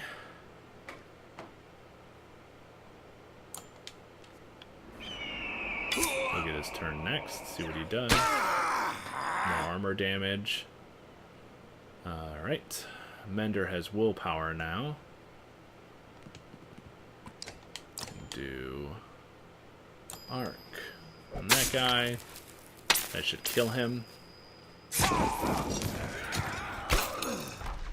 He did more armor damage. And now you're dead. And I kick your corpse. So 2 guys went down, so it wasn't amazing, but it gives me more practice to figure out, okay, what went wrong? Well, I didn't kill the Warhawk guy enough, because he came through and he just plowed through Rook. So that time, most of my strategy was good, but I let the guy who had a fuck ton of strength still come by and murder me in 1 hit. So I need to prioritize the high damage dealers of the enemy as well. So I learned. That was good. Thanks, Volt, Scraggly Man. Alright, see you in a bit, Janzer. Todd, Jill the Ripper, Count Chocula, These Lumps, X-Bean, Stashabilly, Cosmos, Snowflow, Next Gen, Rise of Werewolf, Grindhead Jim, Senshi, It's a Pixel, Gorgomorph, Gorgon's Kiss, Chill Orc, Really Cool Bro, Cav Factor, Janzer, Mvelt, Wobotron, Dakamaka, and Watusi for the host and auto host. You guys are great, and I appreciate your support. Alright. Everybody is good. We only have like 6 supplies, so let's be on our merry way. 5 supplies, so let's be on our merry way.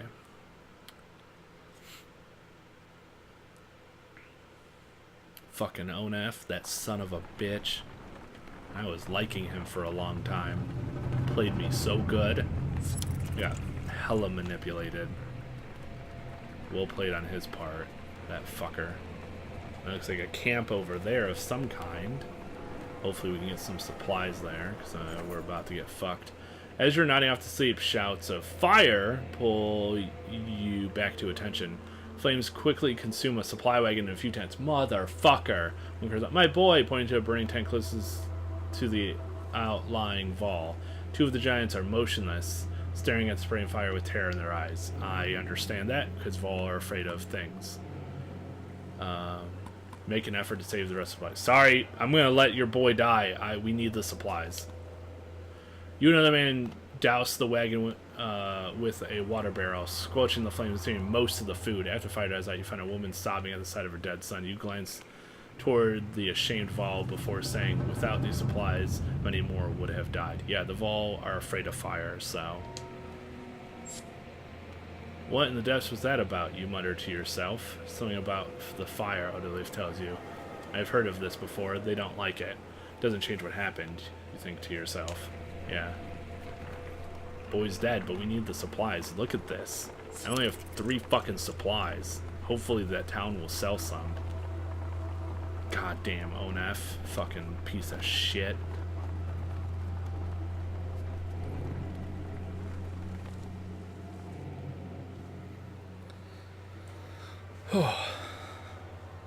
Man, this game is so good. Villagers here are completely oblivious to the destruction that is coming. All we've seen is some dark figures far off, they tell you, aside from a few young families that are reluctant to pick up their things and join you. That's fine. Market. Market! Fucking market! Yes. Oh, Wonder Down gets 5. Oh, God, it's glorious. Oh, man. So good. Take all 8 of my shit. Oh, my God. So, it's amazing. We did it, Reddit. Let's go ahead and rest once. Fucking amazing. Let's roll. That's exactly what I needed. That is exactly what I needed.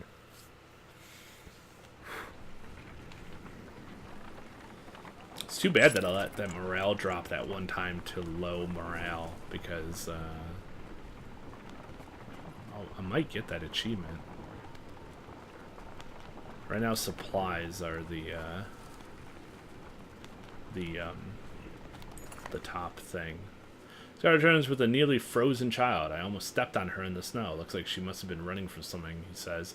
Patches of blue model her pale skin, but her chest rises and falls ever so slightly. Even just carrying her along could kill her in a state like this, says a woman. We could be in danger here, points out another. Keep moving, but the layers. No, none of those things. We're gonna keep moving, but let the healers tend to her. If she dies, big whoop. There for any threat, while the caravan moves on, the healers rub the girl's arms and legs, and everybody to no avail. 1 hour later, one healer approaches you with tears in her eyes. She says nothing, only shakes her head. Yeah, well, that shit happens. Double decline morale. Well, we might actually hit that low morale now. But I'm not using supplies. We got shit. We got a beast somewhere. Then making extra goods from the supplies, against everyone tells you. Counted these myself yesterday. No mistake. If this keeps up, we'll all be starting for long. Post for regards, watch supplies. Excellent to see this suspicious. Announce that anyone is in rationing. Tell me if you see it again. Ask them to post a few extra guards to watch supplies. Hell yes. To deter any further theft, you discreetly place some trusted guards by the caravans. You hear a few people casually point out the extra manpower, but nobody's seen it's raised an alarm for now. Yeah, if I fucking find who it is, I'm gonna murder the shit out of them. The supplies are super important right now, you fucks. I will fucking kick you out. Another Godstone? Is this the drink one? Is everybody gonna get wasted as fuck? Got a fucking, I don't know, it looks like a tree trunk growing into it. Man, look at that face though, on that Godstone.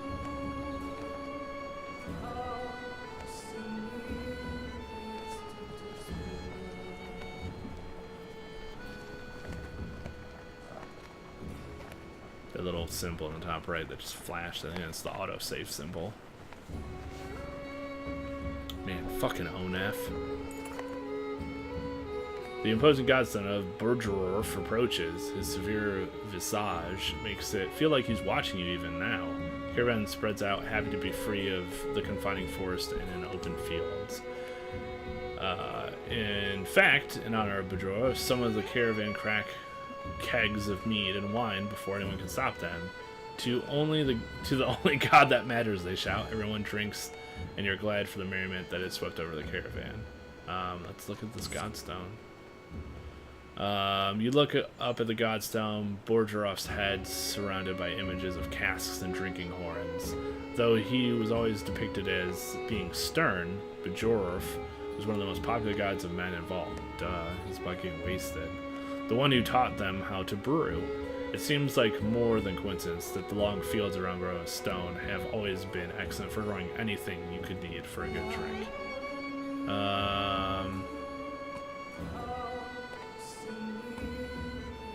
It's the gotta drink. I gotta join them. We gotta burn at least one supply here. Except the meat being offered, and you settle in one of the few times you felt good since leaving Skroger. Somehow, despite everything that's happened, you're able to let it go for a short while. As the hour becomes late, the caravan is eventually ready to get better of the day by, but it is one of the few memories that hasn't been tarnished by a specter of bad fortune, you think to yourself. Until, dun dun dun. Okay, cool.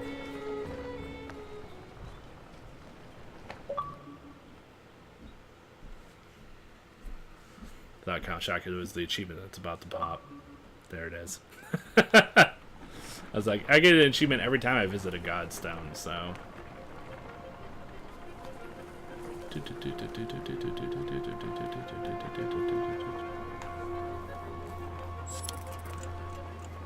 Ravnavik. And we're almost to a town. Why are the words of the mother's song reach you? It's soothing, nuanced, and about your current journey. When she finishes, a man begins a tale of his own in verse. The woman quickly responds with another poem, and the caravan slows to listen to the entertaining composition. Join the crowd and cheer. Like, we didn't stay vigilant. Ignore the poetry contest and keep an ear out for danger. Yes. After Jabanjas, you put some space between to remain undistracted. The male contestant soon admits defeat, and the clansmen quickly march on, thankful for lighthearted distraction. Cool. Welcome back. Rainvik is more of a smattering of farmhouses than a proper town. Though judging by stray dredge stalking through empty fields, it is barely even that anymore. Well, fuck. Fuck, I say. Well, fuck. Comes and goes as a long series of farmhouses abandoned, crawling with dredge. The farmers have already fled to Boer's Guard. Try to hurry past, but eventually spotted. Dredge start ambling in your direction. What is that? Points out of it. Up near one of the longhouses in the distance, a large person, clothes seemingly covered in blood, is cursing loudly and stumbling about. He staggers into a longhouse, laughing. The dredge heading in your direction turn back, roaring, and begin to pound on longhouses. They seem to be holding a grudge against this particular person. You doubt the door will hold long. Yeah, I'm real curious about them. But shit has been so bad. I'm sorry. Fuck whoever that is. He's probably a badass and probably be worth it to help him. But I'm gonna keep going. Let that shit happen. Whoever that was just bought us an escape. You tell the caravan. He's tried this long. He knows what he's doing. Let's not waste it. You pick up the pace until the longhouse is long behind you. Hell yeah. Hell yeah.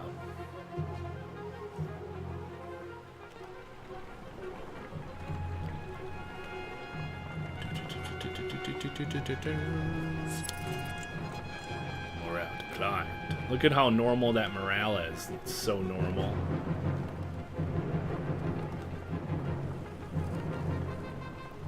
I got 4 days of supplies. Man, how close am I to this bitch? Oh god, I don't want to starve. Don't even have any renown. No! I mean, yay, Sakron! I just said more supplies missing. I was like, motherfucker! I need supplies.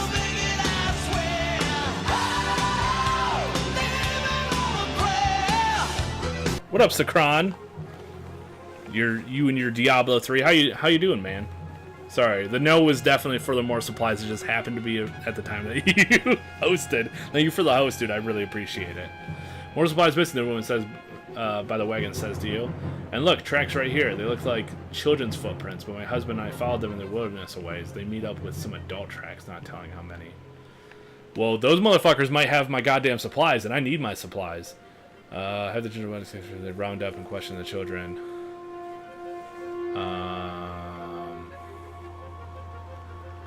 Let's round up and question the children.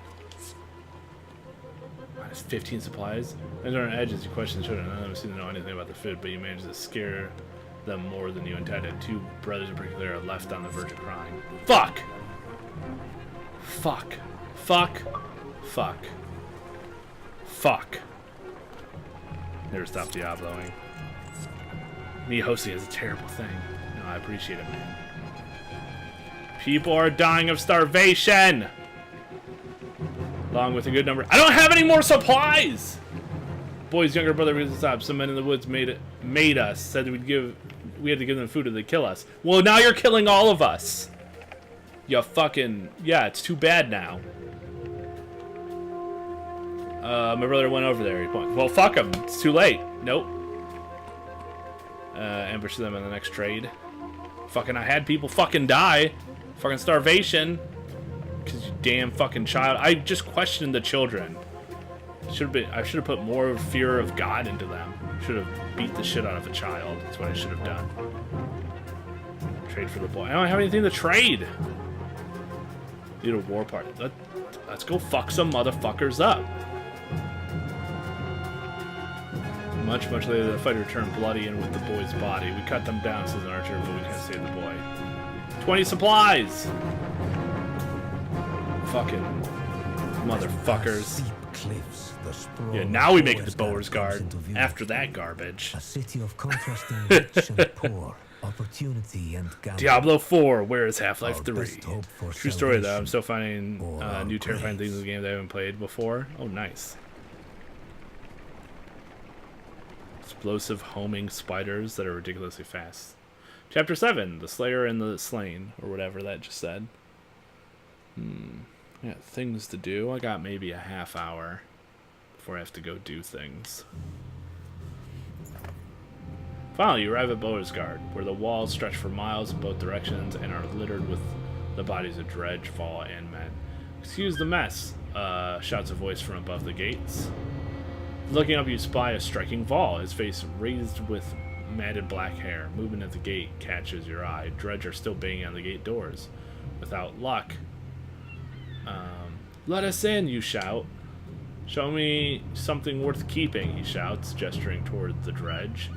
You've got to be kidding me, mutters Odalif as she knocks an arrow. When they open that gate, there's going to be one more corpse. Dun dun dun.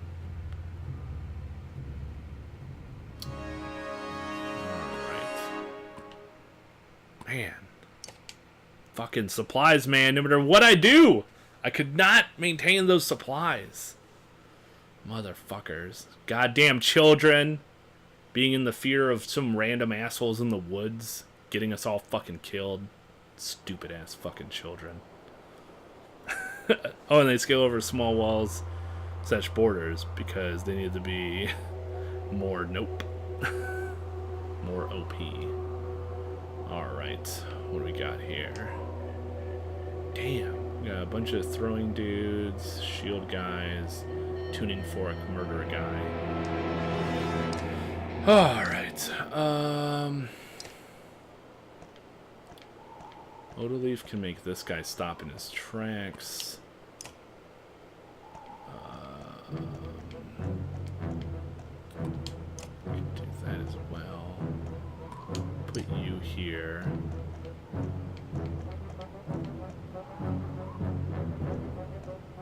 Under here.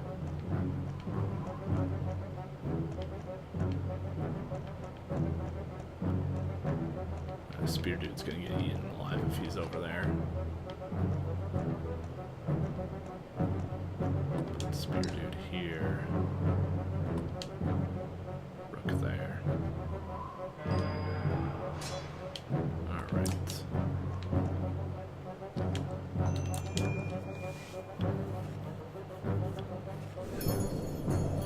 That guy gets to move and do nothing. It's pretty great except for when they touch me. I'm like, no! Do not do that, spider! No! Don't you fucking dare.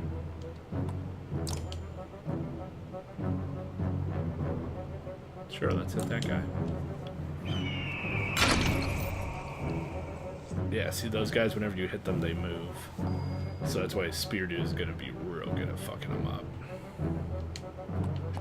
Gonna rest. I'll have him attack next turn.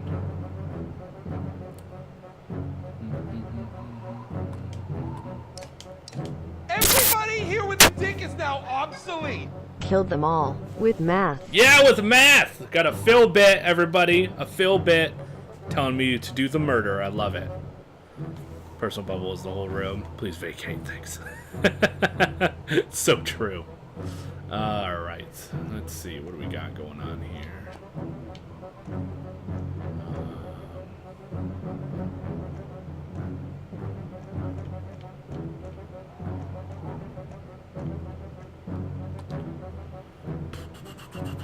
Have you rest too. I'm gonna let everybody rest and get their shit up.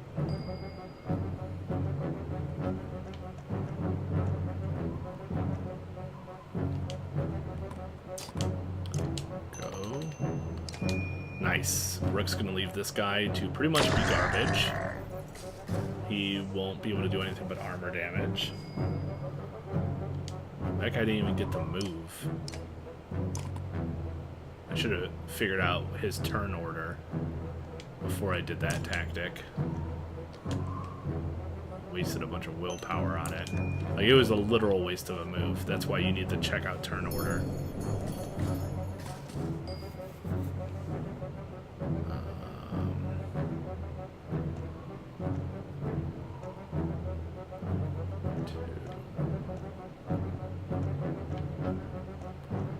Stay put.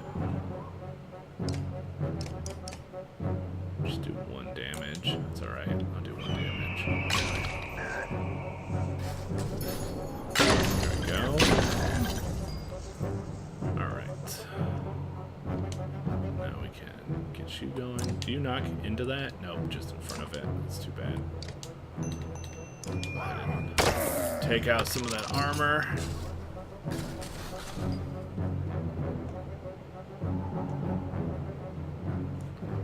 Two, three, 4, 5, 6.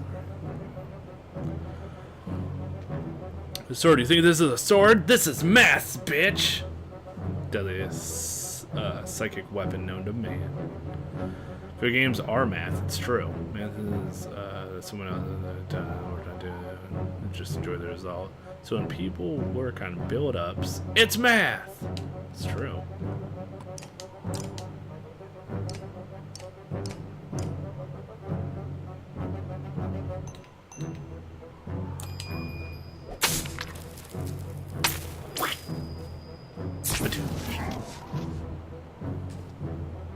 Big guys throw off the diagonal thing a lot for me. I don't like it. Alright. What do we got for health and stuff? Alright. Let's go ahead and move here.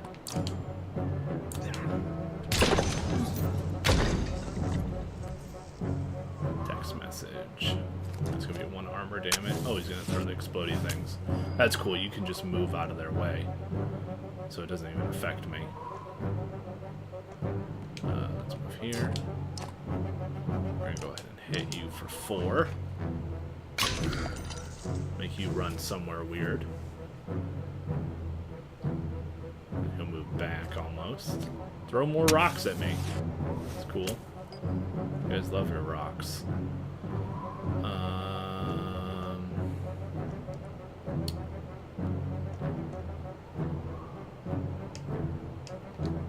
I'm gonna stay put. Just do some armor damage to you.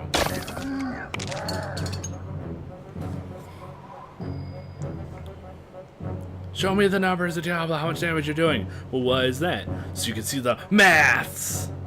Diablo 4, maths all night. The base numbers and the damage to the build is gone well, but I don't actually calculate them. And I'm just like, yep, that sounds mean. Let's try it, lol. It's okay to do. It's okay to like math. I won't tell you what. It's true though. Sweet, you are super dead. Don't even have to use any willpower. That'll give Rook some willpower so I can do some cool guy things next turn.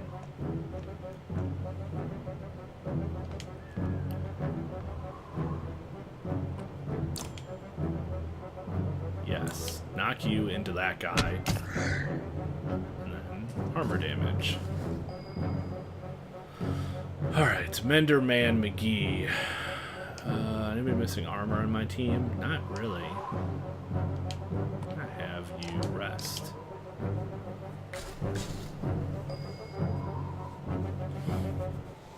I tried, my brain hurts. It doesn't like me. +1 renown, what the fuck does that mean? Renown is what I use to level up people and to buy supplies. That's what that is. Alright, wow, I'm gonna have to use 2 to get up to that guy. Fuck. I don't think I'm gonna do it this turn then.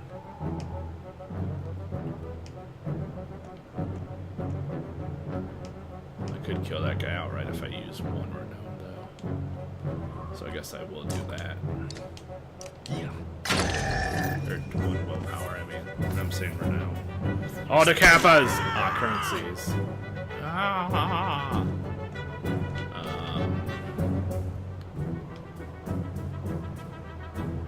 Use that pathway so we don't get blown up by shit.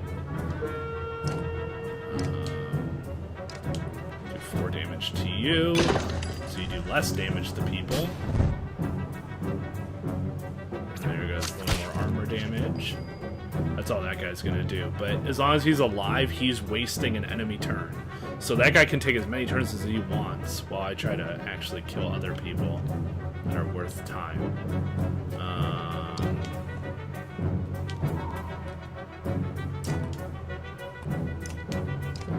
Sure. Yeah, you go run away. When you shot that guy, it sounded like you dropped some boxes on him. Box of Glocks. It's not spent like 30 minutes butchering a math problem. Really wish we'd saved that. Oh yeah, man. Gotta always save the maths. Alright.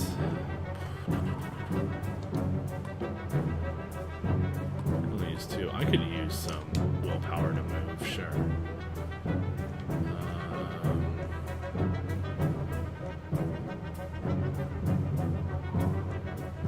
Actually, if we move here, I think you can still hit some other people, right? Just that guy? It's alright. I'll take the 1 damage against that guy, sure.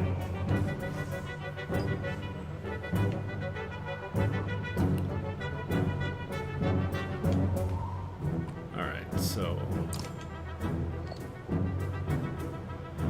knock adjacent unit up to 4 tiles for armor plus 1 for each unit they pass through. So I can knock him through the other guy. They'll both take armor damage and whatever. Or I can just smack him for 5, which I think is what I'm going to do because that's more helpful. Oh, that's going to hurt. Oh! Tough guy is now in range. But my diagonal damage here should be fucking phenomenal. This guy right here. Look at that. Those are both diagonal. You can't tell me that they're not diagonal. Let's fuck some shit up. Wooddoosh.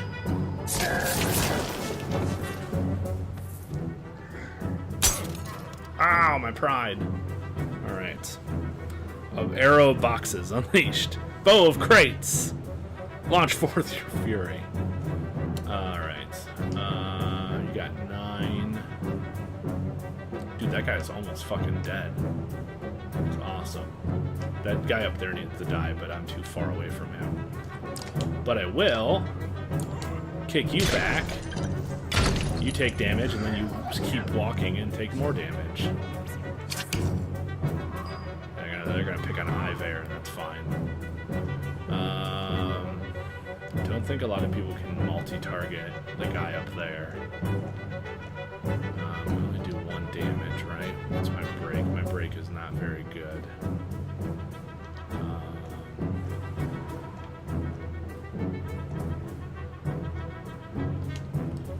Go here. We'll just finish off this guy. There we go. Let that guy just do his thing down there, being a douche. Just keep clapping glowy rocks together and throw them around.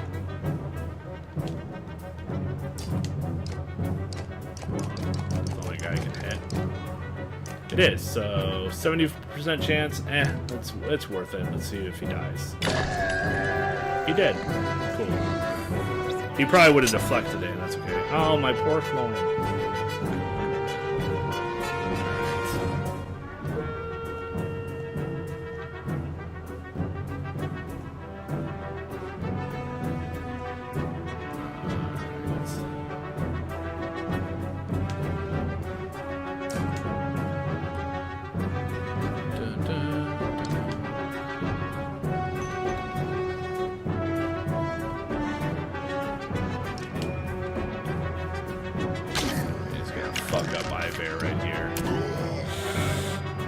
I knew it. I saw it coming. I don't like it.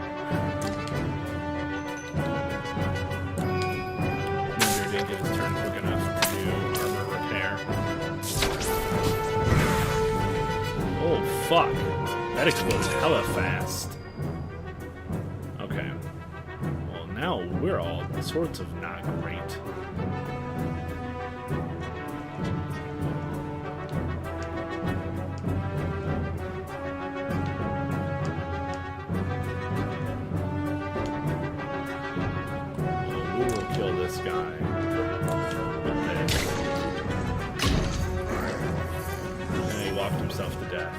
You're gonna murder on me.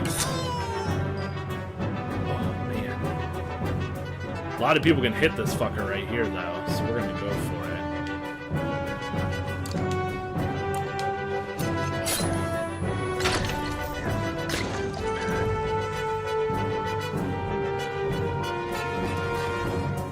it. Fuck you and your damn rocks.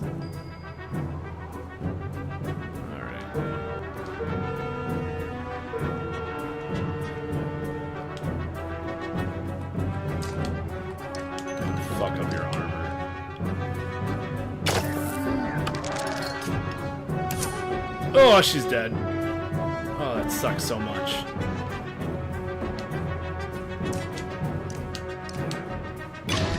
But now you take a bunch of damage. That's the only problem when you can't hit those high-hitting damage dealers, you know, that soon.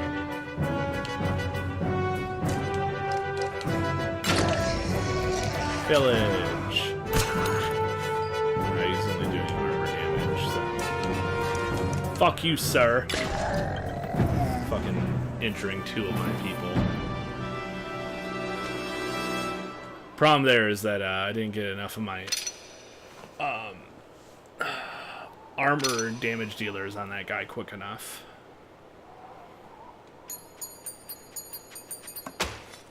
Because you can't take down their strengths when it's really high if they have such high armor, so...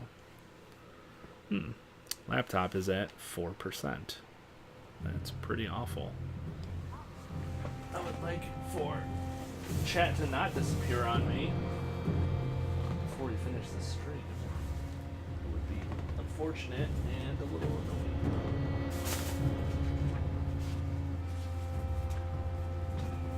Take that, bizarre noises. Oh, my poor cloyne. Alright. The Menders finally notice what's going on, huh? Then we're either saved or completely screwed. I'm Rook. Kind of long ways. Some as far as Scrogger. Are you in charge here? What about the Vol? They came farther north. I'm in charge of the governor, I suppose. Listen, if you have something to tell him, say it now. Otherwise, you're on your own. Wait, what? You have something to say. Tell him. Otherwise, you're on your own. I don't know what that means. I guess that means if you have important shit to say. My name is Rook, and I like to cook. If you have anything important, you need to fucking say it, because you're not getting any more, like, audience, I guess? I don't know. I don't care where you go, but stirring up trouble is probably the only reason you'll see me again. It won't be to talk. Mender, come along. We're going to see the governor. Bulwark leaves with Avind, who goes willingly, signaling that he's fine. Fan. This is just like Frostvilla all over again. This is nothing like Frostviller. The one in the bearskin is probably leading the Ravens. Ravens? Is that good or bad? Depends on who they're working for. Hopefully it really is the governor, not someone trying to strong-arm their way into his seat. Guess we wait for Avon to tell us if he comes back. I'm not worried about Avon. I'm worried about the army of refugees we brought who don't belong here. Probably right. Nobody ever uttered a nice thing about Banner's Guard. So what now? We are to go to the docks and see what our options are in case we need to leave quickly. Did you notice the city guards when we came in? What guards? I have a feeling the Ravens are all that they've got left. Something serious went down. And when Bellower gets here, he's gonna walk right through this place without even breaking his stride. Let's keep that to ourselves for now. So, the docks.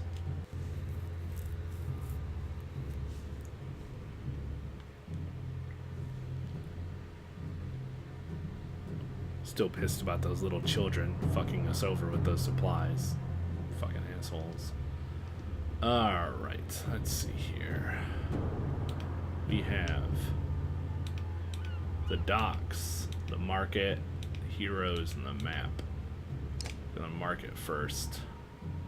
What are these things? We got 10 renown, 1 willpower, 1 will unrest, 2 armor, 2 willpower, armor unrest.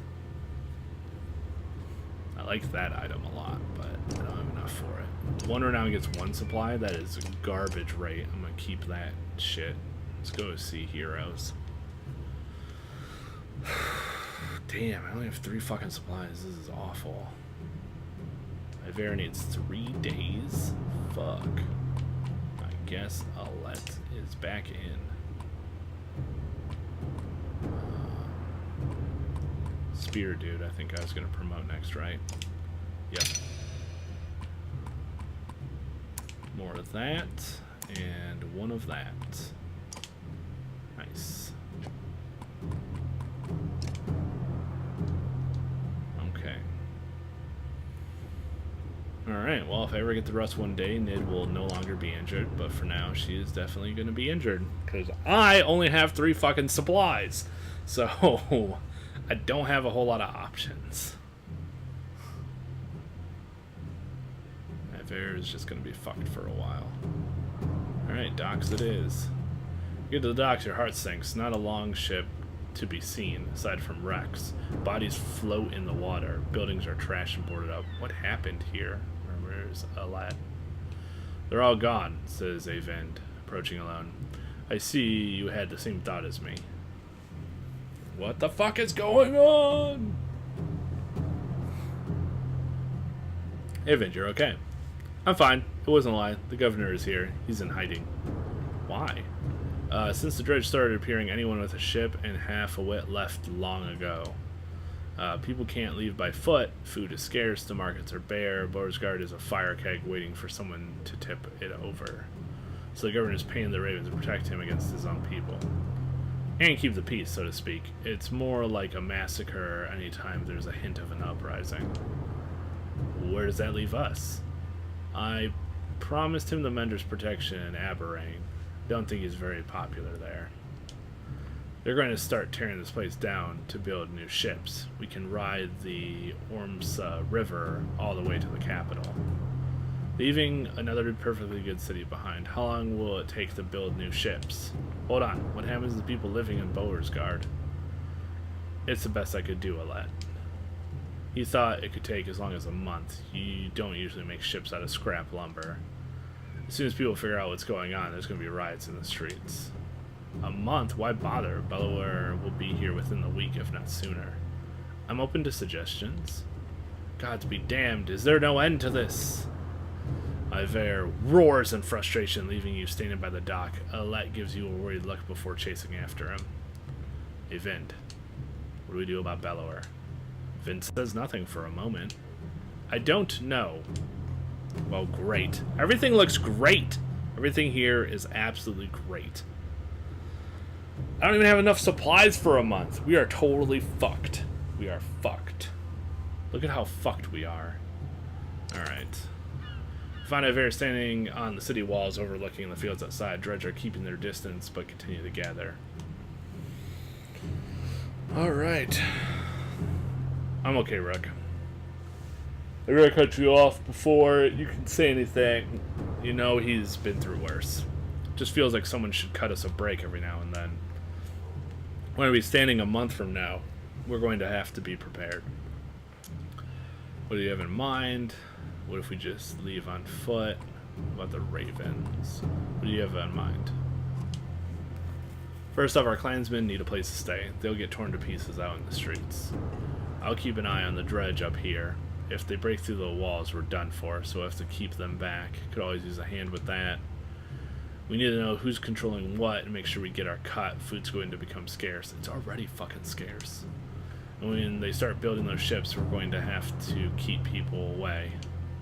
What a damn mess. I'll do what I can.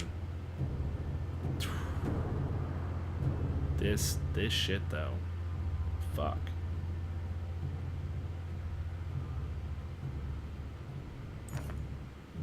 Iver explains. I'm leading the attacks with Avend every time the dredge get too close to the gates.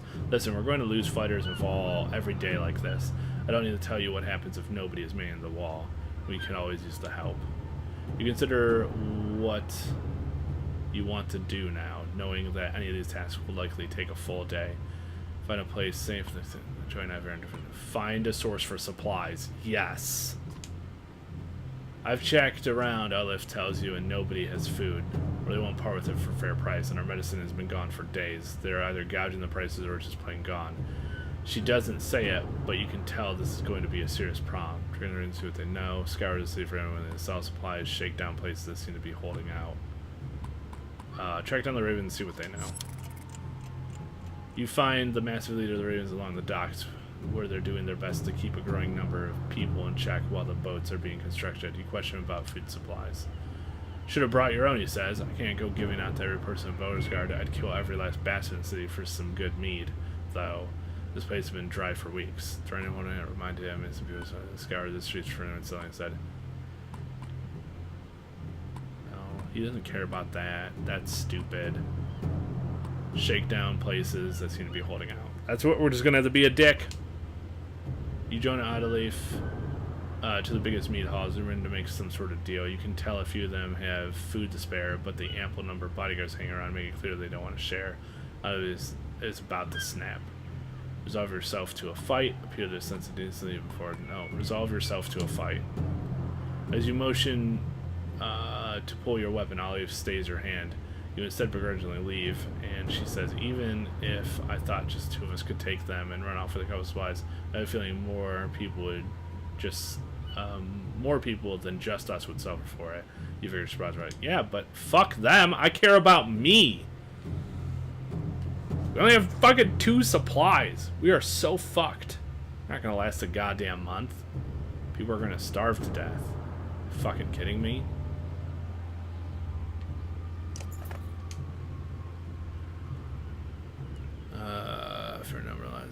Lost a fair number of defenders who could use your help. There's nobody left to defend the walls. Someone handed me a note this morning. It shows you a slip of paper marking a backstreet probably from one of the places we visited yesterday. Maybe some misplaced ambush too, though I can't imagine what they think we have. You want to check it out? Let me know. Go with Autolift to the location on the note. I want supplies. Treasures are back street. A man approaches and comments that you came looking for quite a lot of food, he says. I can give it to you. I want something too. Let's trade. Autolift gives him a suspicious look. We don't need to complicate this, he continues. Voters Guard has a lot of people in it. We don't all get along. You're not from here, so when you get something that was stolen from me, nobody will come knocking, you understand? Yeah, what do you want?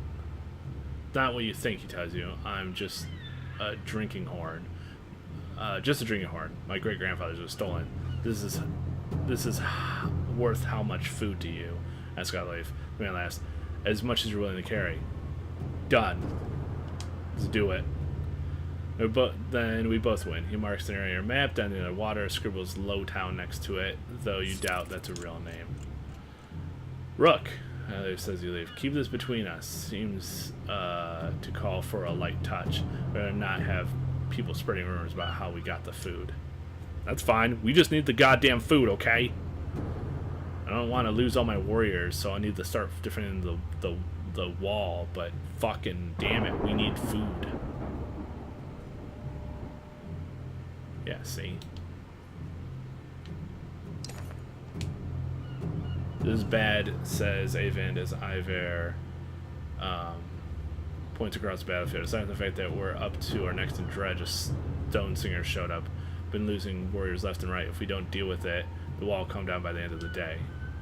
Dad, there's a riot at the docks. Alette runs up to you out of breath. They're trying to smash up the boats. When you calm her down, she says the ravens are there, but she's worried things get out of hand. I can go to Lowtown at some point, but fuck. Okay. Fuck the riots. Let's defend the walls today. Kill the stone singer. And then we can go to Lowtown. There it is. We don't care if it ever tells you. This would be a rough fight, but we gotta take it down. You ready? Prepare yourself. Oh, fuck. This is a shit show, guys. This is a shit show. Alright.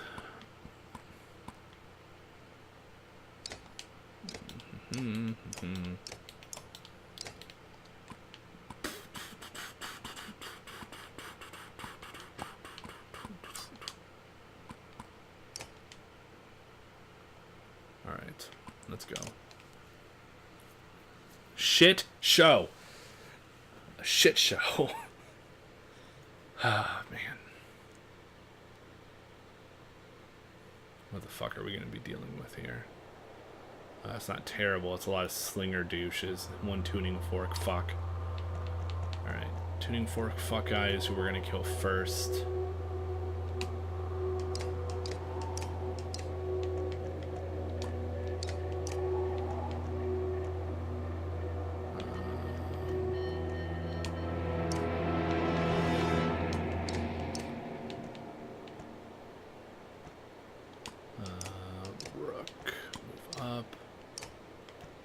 Lady there. Move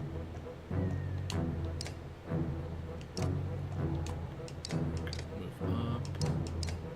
Archer there. Mender there. Go. Okay. There we go. Fuck up your armor so we can actually kill you. Let that fucker do whatever the fuck he's doing.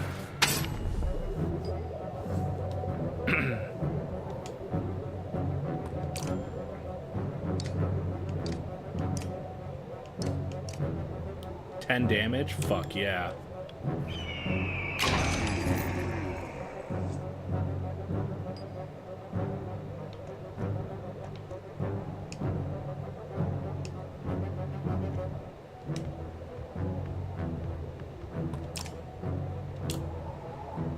Boom! Headbutt, bitch.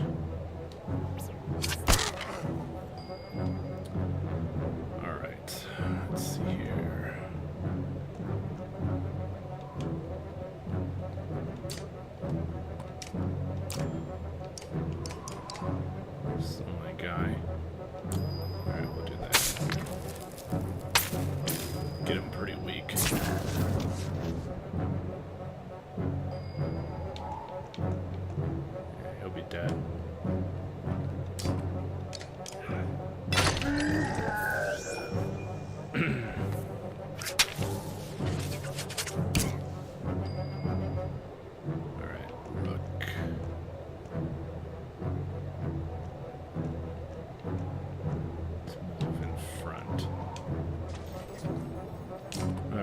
Who do we want to hit? Can't hit the sword singer dude yet.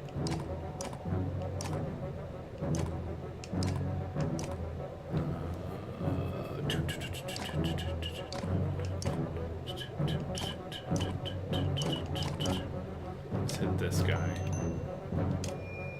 Leave him pretty weak.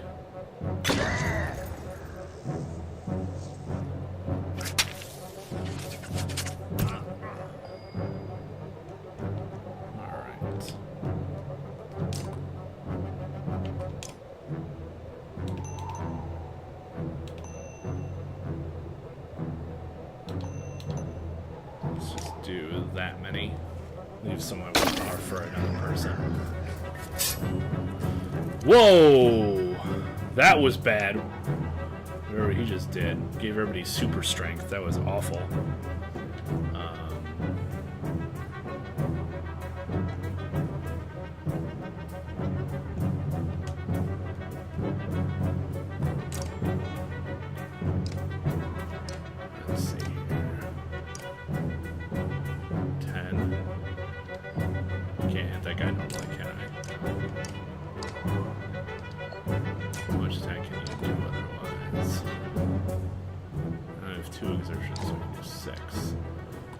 let's hit this guy for 10.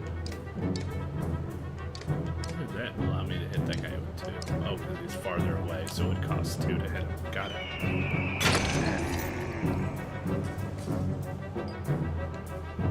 Alright.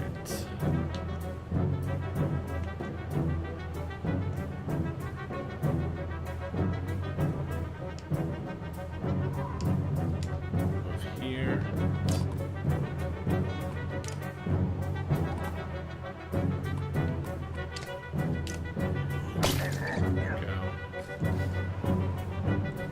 Whose turn next, Mender? Yes.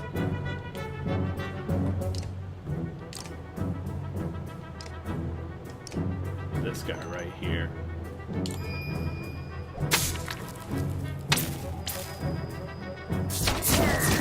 Yes! That was amazing! That was the best fucking thing I've seen ever. Oh my god, that was so good. This guy's too far away to really do anything. I'll use 1 willpower to get closer, but that's gonna be it. They just down him? Oh, I guess Ivir was really fucked. Alright, what we got?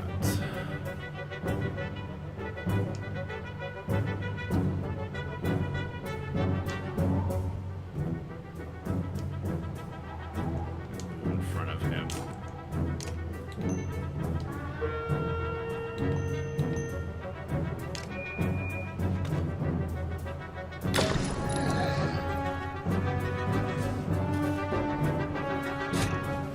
He's doing that same song thing or whatever he was doing last time.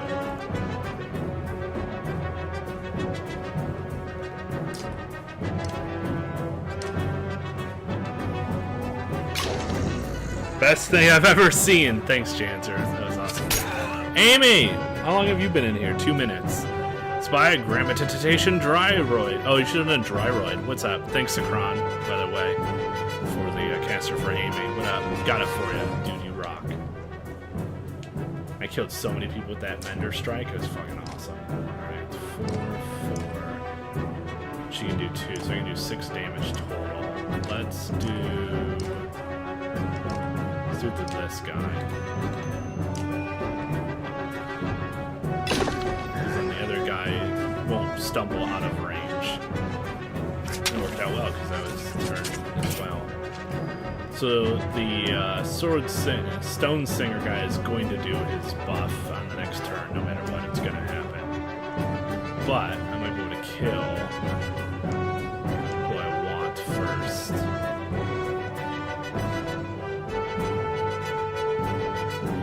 Missing armor. You're missing armor. I'm going to move up and I'm going to mend your armor. How much does it do? Mend.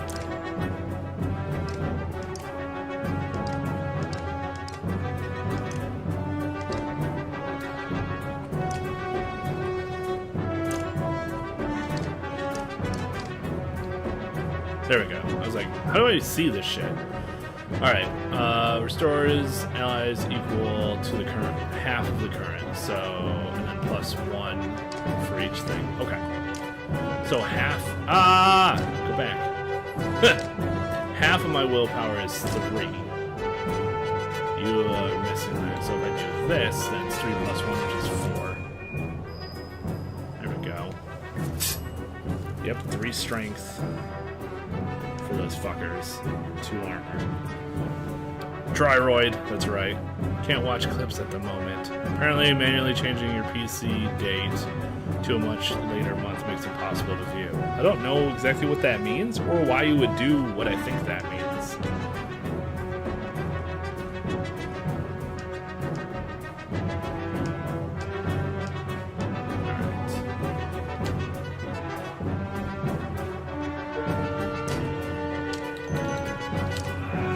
God, 6 damage, bitch. Whoa! That guy hit fucking hard.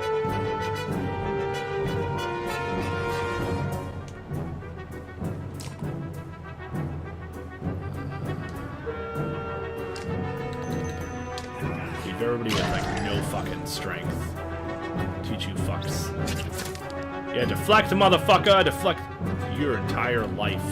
Let's go kill this sword singer douche. We're not in range of the sword singer douche. It's alright, we'll just kill you then. Fuck you, sir. What's the sword singer gonna do? Deflect! Ha! Suck a dick! Wow, it is fucked up. 20%. But if we use that, 100%. Fuck your armor, bitch! Oh, it also made the other guy die. Oh, that's neat. I didn't realize that. That's cool. She got a twofer. Promotion. Just Ivor got fucked. That's alright, I'll just switch Alette in and out for him every time he gets fucked every single fight that we do. 9 renown. Alright. Now can we go and get the goddamn supplies from Lowtown? Can you fuckers just hold the shit off? Because, like, I got shit I gotta do, alright? We have no motherfucking supplies. What do you want, Ivor? This morning, I saw him. Bella was here. I think it won't be long now. Even leaned silently on his staff nearby. One of your clansmen comes to you out of breath. Rook! Things are real bad. Look, there's nothing you can do at this point, but just a lot of the caravan has been robbed, killed, and just disappeared. Those of us left are going to split up and hide where we can. Just wanted you to know in case we somehow pulled through this. Runs off, clearly distressed. You were remiss wondering if this could have played out another way. Yes! My supplies won't last as long because I got rid of those damn clansmen. No, I want to go to Lowtown. I don't want to do any of this. I don't want to talk to you. Hold on. Hold on. Go to Lowtown first, then I'll talk to him.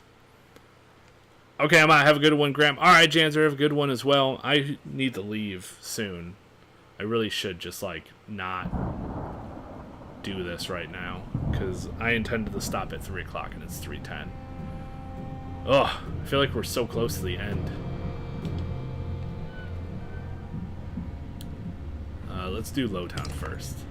Everyone seems to go to the house marked on your map, which is an aging mead hall falling apart, but otherwise not alright. The door is closed, nobody is around. Excuse me, murmurs Adelaide. We came all the way from Skargar, and we were just wondering if you have a valuable drinking horn. You didn't want it anymore. Give her a grin. You never know. See your next move. Try the door, announce yourselves, look for another entrance. Long story short, a chance we did December to trick a game into a Christmas event because I'm impatient. It says the series is fired on. This is the current time, Wednesday, whatever. Oh, that's funny. Well, there you go.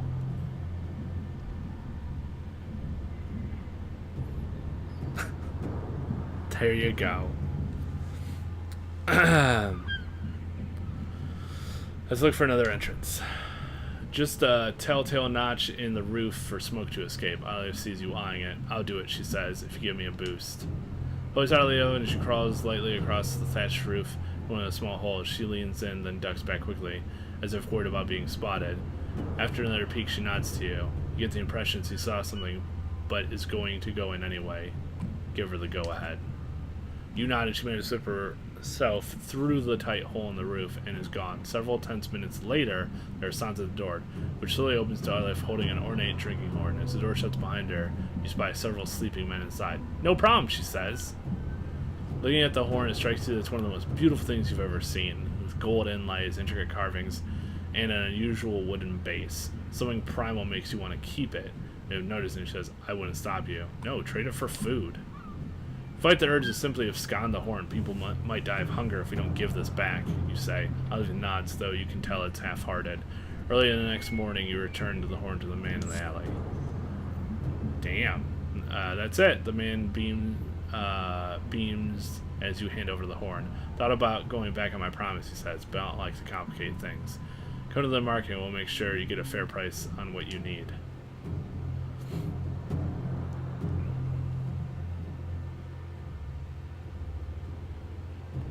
Consider your next move. Consider your next Eddie, you ammo. Market, market, market, market. One gets 8. Oh my god, look at that. Oh, it's fucking glorious. What are these things? Drawing aggro, rest, dodge attacks, 2 strength to resist, and 1 willpower per kill. That's fucking gnarly as fuck. Alright. We will confirm. Alright. Heroes. I think Iver is still fucked, right? He is fucked. So we gotta move Alet into his spot. Alright. Everybody is at 3. For 20. Confirm. Alright.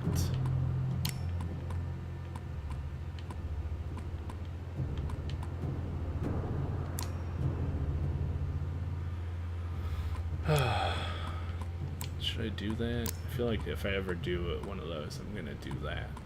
But I guess I could do that and have 1 more extra damage from range. No, we got high enough exertion. Just put it in the willpower. Confirm. Alright. Now if I get a rank 5, I can give it to him. Pass along his armor thing to somebody else. Alright. Worked out well. See if I get like a little autosave here or not. It did. Okay. So, I think unfortunately, at this chaos where Bellower now exists, as you can see at the center bottom of the screen, I do have to leave. I got some things I gotta do, so we'll not be able to finish this today. I feel like we are getting extremely close, though. But yeah, now we got supplies, because that was a huge thing that we just did. It was super helpful, and yeah. I wish I realized that sooner. I would have done it like a couple turns ago, or whatever. But anyway, so we unfortunately do have to end here.